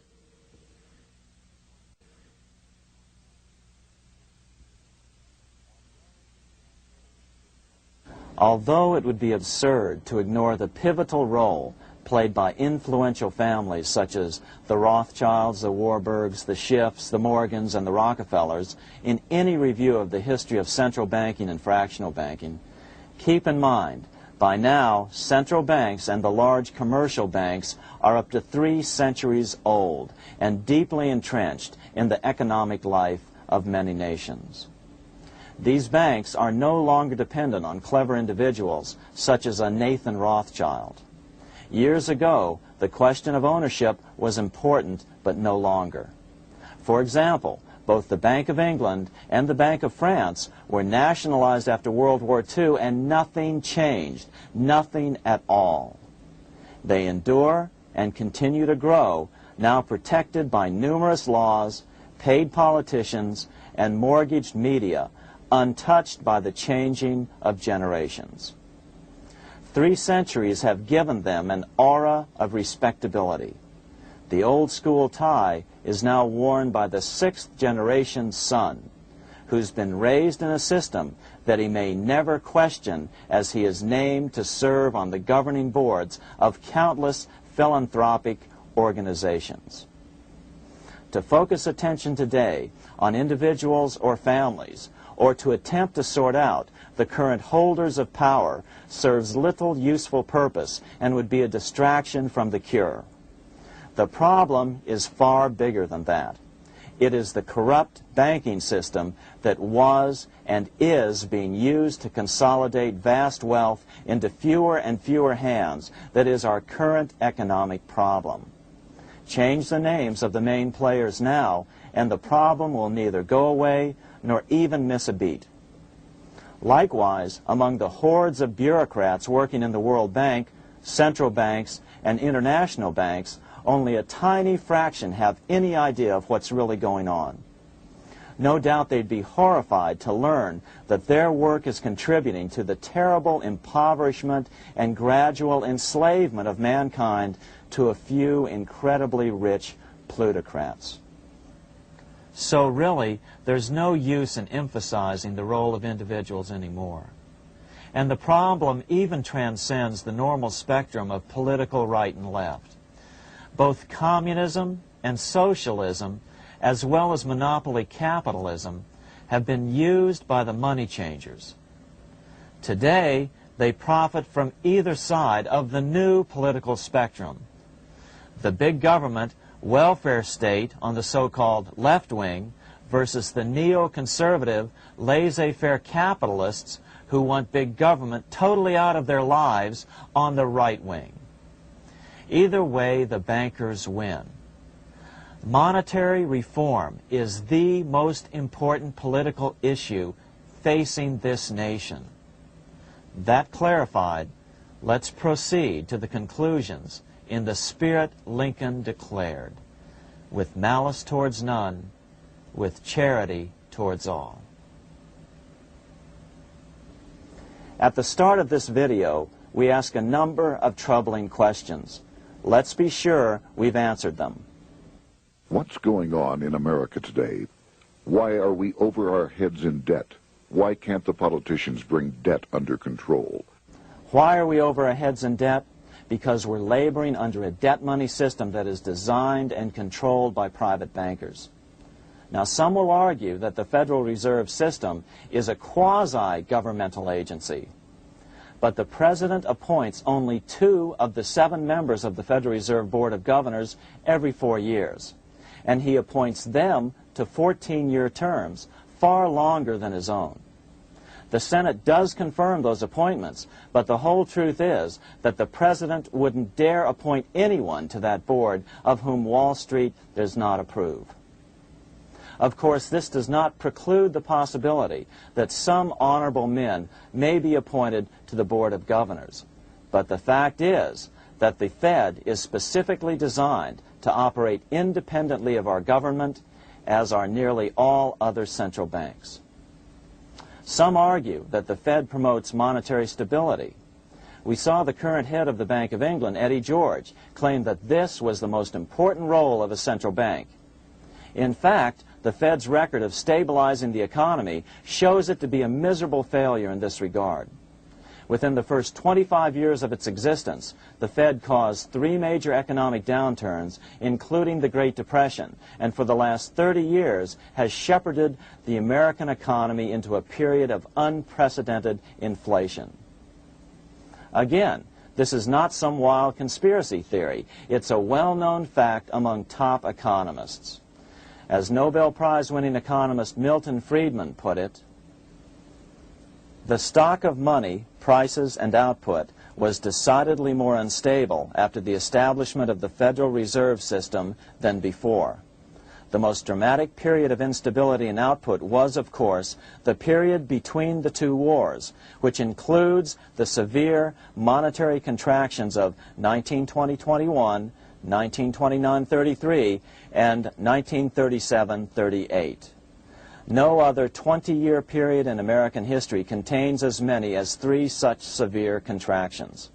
This evidence persuades me that at least a third of the price rise during and just after World War I is attributable to the establishment of the Federal Reserve System, and that the severity of each of the major contractions, 1920-21, 1929-33, and 1937-38, is directly attributable to acts of commission and omission by the reserve authorities. Any system which gives so much power and so much discretion to a few men so that mistakes, excusable or not, can have such far-reaching effects is a bad system. It is a bad system to believers in freedom just because it gives a few men such power without any effective check by the body politic. This is the key political argument against an independent central bank. To paraphrase Clemenceau, money is much too serious a matter to be left to the central bankers. We must learn from our history before it is too late. Why can't politicians control the federal debt? Because all our money is created out of debt. Again, it's a debt money system. Our money is created initially by the purchase of U.S. bonds. The public buys bonds like savings bonds, the banks buy bonds, foreigners buy bonds, and when the Fed wants to create more money in the system, it buys bonds, but pays for them with a simple bookkeeping entry which it creates out of nothing. Then this new money created by the Fed is multiplied by a factor of 10 by the banks thanks to the fractional reserve principle. So although the banks don't create currency, they do create checkbook money or deposits by making new loans. They even invest some of this created money. In fact, over $1 trillion of this privately created money has been used to purchase U.S. bonds on the open market, which provides the banks with roughly $50 billion in interest, risk-free, each year, less the interest they pay to some depositors. In this way, through fractional reserve lending, banks create over 90% of the money and therefore cause over 90% of our inflation. What can we do about all this? Fortunately, there's a way to fix the problem fairly easily, speedily, and without any serious financial problems. We can get our country totally out of debt in 1 to 2 years by simply paying off these U.S. bonds with debt-free U.S. notes, just like Lincoln issued. Of course, that by itself would create tremendous inflation, since our currency is presently multiplied by the fractional reserve banking system. But here's the ingenious solution, advanced in part by Milton Friedman, to keep the money supply stable and avoid inflation and deflation while the debt is retired. As the Treasury buys up its bonds on the open market with U.S. notes, the reserve requirements of your hometown local bank will be proportionally raised, so the amount of money in circulation remains constant. As those holding bonds are paid off in U.S. notes, they will deposit this money, thus making available the currency then needed by the banks to increase their reserves. Once all the U.S. bonds are replaced with U.S. notes, banks will be at 100% reserve banking instead of the fractional reserve system currently in use. From this point on, the former Fed buildings will only be needed as a central clearinghouse for checks and as vaults for U.S. notes. The Federal Reserve Act will no longer be necessary and could be repealed. Monetary power can be transferred back to the Treasury Department. There would be no further creation or contraction of money by banks. By doing it this way, our national debt can be paid off in a single year or so, and the Fed and fractional reserve banking abolished, without national bankruptcy, financial collapse, inflation or deflation, or any significant change in the way the average American goes about his business.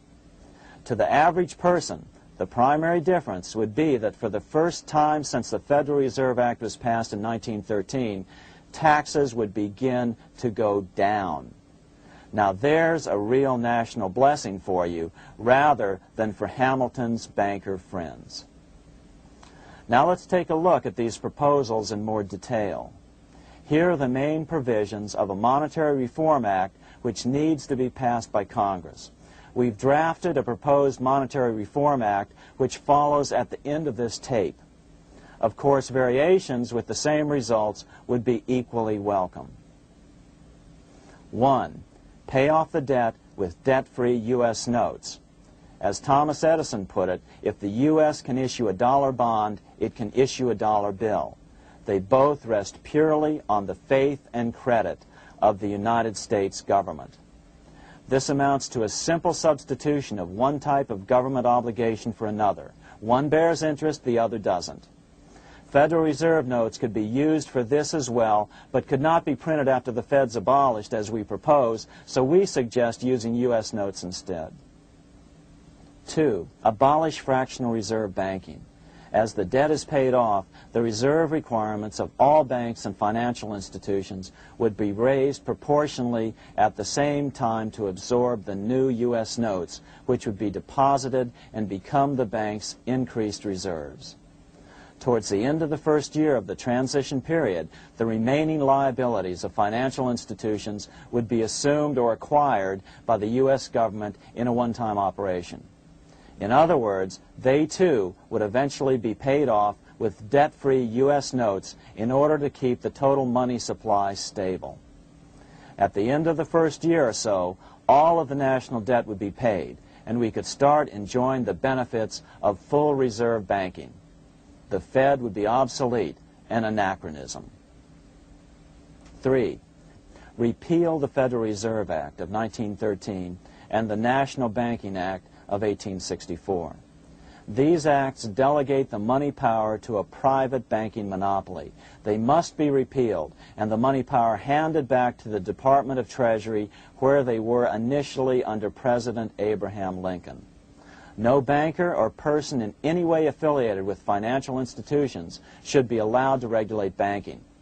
After the first two reforms, these acts would serve no useful purpose anyway, since they relate to a fractional reserve banking system. 4. Withdraw the U.S. from the IMF, the BIS, and the World Bank. These institutions, like the Federal Reserve, are designed to further centralize the power of the international bankers over the world's economy, and the U.S. must withdraw from them. Their harmless functions, such as currency exchange, can be accomplished either nationally or in new organizations limited to those functions. Such a monetary reform act would guarantee that the amount of money in circulation would stay very stable, causing neither inflation nor deflation. Remember, for the last 3 decades, the Fed has doubled the American money supply every 10 years. That fact and fractional reserve banking are the real causes of inflation and the reduction in our buying power, a hidden tax. These and other taxes are the real reasons both parents now have to work just to get by. The money supply should increase slowly to keep prices stable, roughly in proportion to population growth, about 3% per year, not at the whim of a group of bankers meeting in secret. In fact, all future decisions on how much money will be in the American economy must be made based on statistics of population growth and the price level index. The new monetary regulators and the Treasury Department, perhaps called the Monetary Committee, would have absolutely no discretion in this matter except in time of declared war. This would ensure a steady, stable money growth of roughly 3% per year, resulting in stable prices and no sharp changes in the money supply. To make certain the process is completely open and honest, all deliberations would be public, not secret, as meetings of the Fed's Board of Governors are today. How do we know this will work? Because these steps remove the 2 major causes of economic instability, the Fed and fractional reserve banking, and the newest one as well, the BIS, Bank of International Settlements. But most importantly, the danger of a severe depression would be eliminated. Let's listen to Milton Friedman on the single cause of severe economic depressions. I know of no severe depression in any country or any time that was not accompanied by a sharp decline in the stock of money, and equally of no sharp decline in the stock of money that was not accompanied by a severe depression. Issuing our own currency is not a radical solution. It's been advocated by Presidents Jefferson, Madison, Jackson, Van Buren, and Lincoln. but it's been used at different times throughout Europe as well. Perhaps the best example is one of the small islands off the coast of France in the English Channel. Called Guernsey, it's been using debt-free money issues to pay for large building projects for nearly 200 years. Here we are on Guernsey, and this is the Guernsey Flower and Vegetable Market. Guernsey is one of the most successful examples of just how well a debt-free money system can work. In 1815, a committee was appointed to investigate how best to finance this new market. The impoverished island could not afford more new taxes, so the state's fathers decided to try a revolutionary idea: issue their own paper money. They were just colorful paper notes, backed by nothing, but the people of this tiny island agreed to accept them and trade with them. To be sure they circulated widely, they were declared to be good for the payment of taxes. Of course, this idea was nothing new.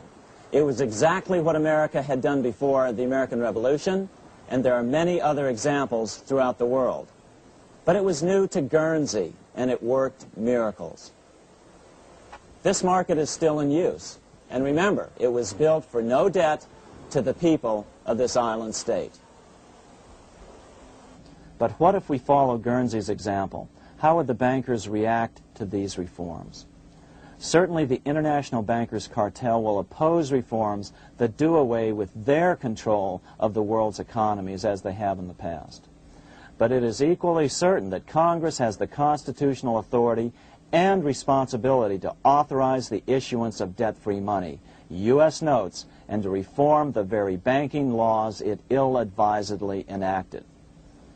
Undoubtedly, the bankers will claim that issuing debt-free money will cause severe inflation or make other dire predictions. But remember, it is fractional reserve banking which is the real cause of over 90% of all inflation, not whether debt-free U.S. notes are used to pay for government deficits.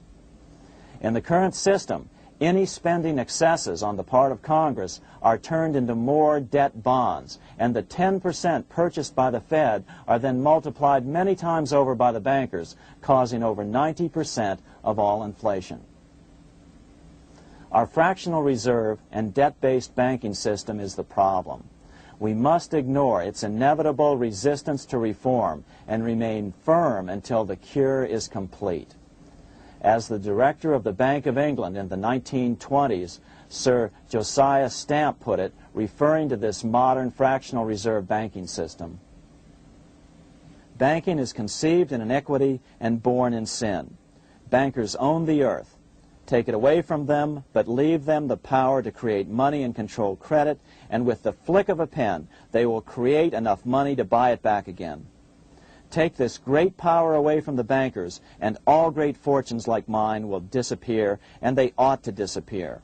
For this would be a better and happier world to live in. But if you want to continue the slaves of bankers and pay the cost of your own slavery, let them continue to create money and to control credit. Americans are slowly figuring this out. Today, over 3,200 cities and counties have endorsed the proposal of a nonprofit organization called Sovereignty. The Sovereignty movement calls for Congress to authorize the Secretary of the Treasury to issue $90 billion per year of U.S. notes, not Federal Reserve notes nor debt-based bonds, to loan money interest-free to cities, counties, and school districts for needed capital improvements. Remarkably, and to their praise, the Community Bankers Association of Illinois, representing 515 member banks, has endorsed this sovereignty proposal, a good step in the right direction. As Milton Friedman has repeatedly pointed out, no severe depression can occur without a severe contraction of money. In our system, only the Fed, the Bank of International Settlements, with U.S. bankers' cooperation, or a combination of the largest Wall Street banks could cause a depression.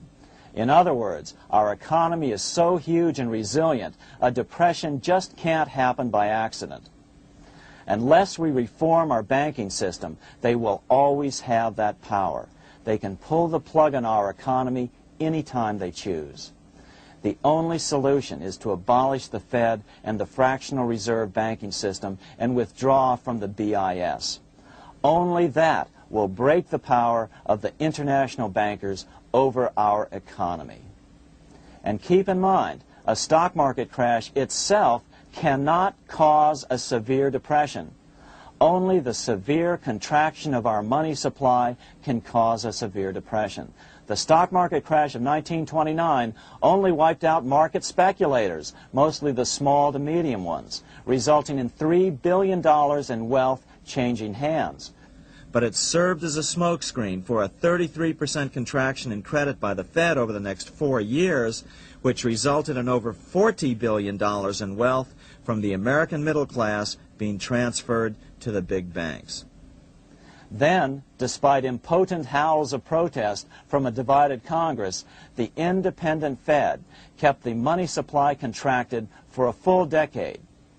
Only World War II ended the terrible suffering the Fed inflicted on the American people.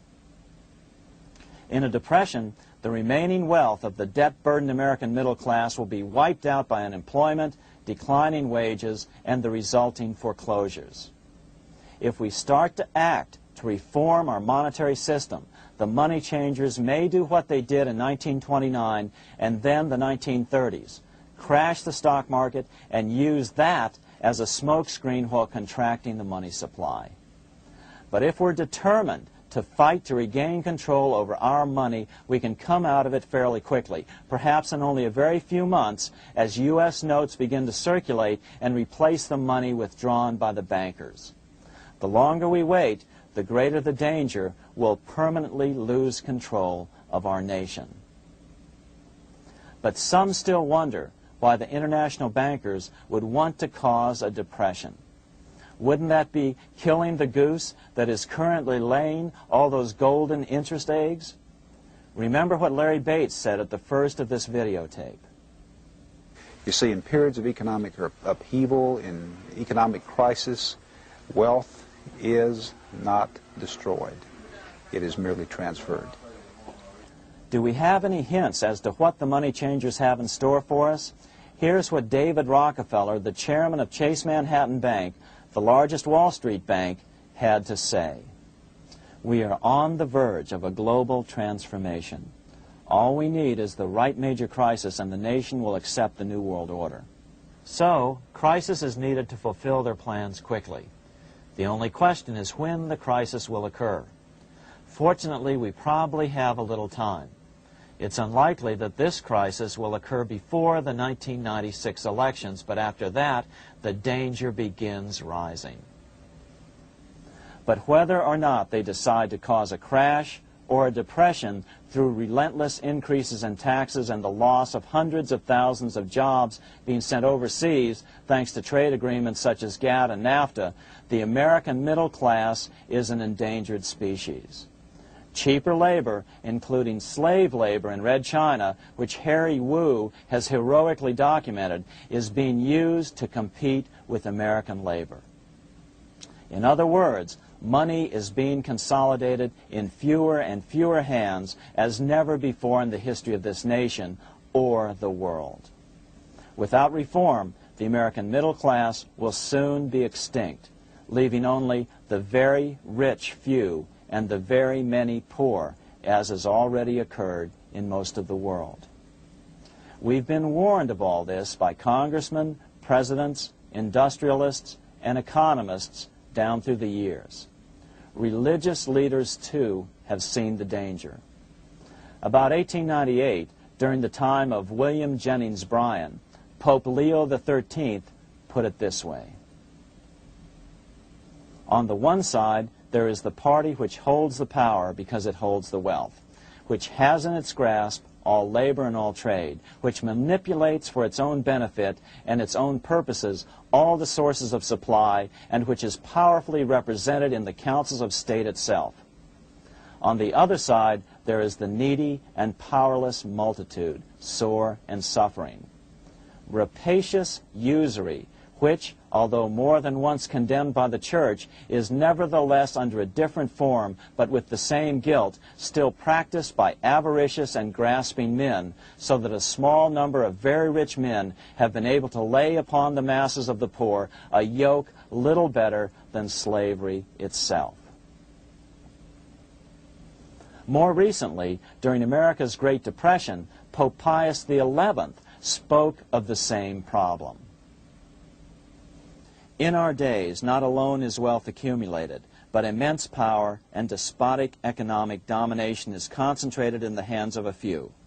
This power becomes particularly irresistible when exercised by those who, because they hold and control money, are able also to govern credit and determine its allotment. For this reason, supplying, so to speak, the lifeblood to the entire economic body and grasping, as it were, in their hands the very soul of the economy, so that no one dare breathe against their will. Educate your friends. Our country needs a solid group who really understand how our money is manipulated and what the solutions really are. Because if a depression comes, there will be those who call themselves conservatives who will come forward advancing solutions framed by the international bankers. Beware of calls to return to a gold standard. Why? Simple. Because never before has so much gold been so concentrated outside of American hands. And never before has so much gold been in the hands of international governmental bodies such as the World Bank and International Monetary Fund. A gold-backed currency usually brings despair to a nation, and to return to it would certainly be a false solution in our case. Remember, we had a gold-backed currency in 1929 and during the first 4 years of the Great Depression. Likewise, beware of any plans advanced for a regional or world currency. This is the international bankers' Trojan horse.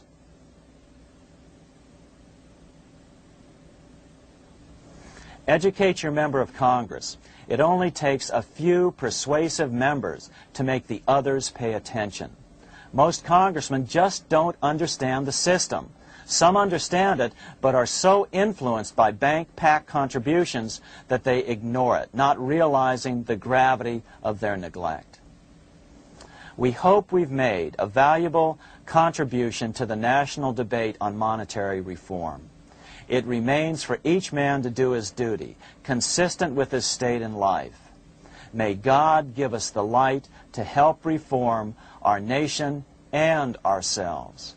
We say ourselves because ultimately vast multitudes of men are going to be driven more and more to desperation by the accumulation of the world's wealth in fewer and fewer hands.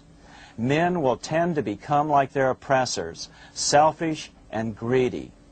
Rather, let's keep in mind during this period of reform a warning not to lose sight of greater things, as Pope Pius XI put it. For what will it profit men that a more prudent distribution and use of riches make it possible for them to gain even the whole world, if thereby they suffer the loss of their own souls? What will it profit to teach them sound principles in economics, if they permit themselves to be so swept away by selfishness, by unbridled and sordid greed, that hearing the commandments of the Lord, they do all things contrary?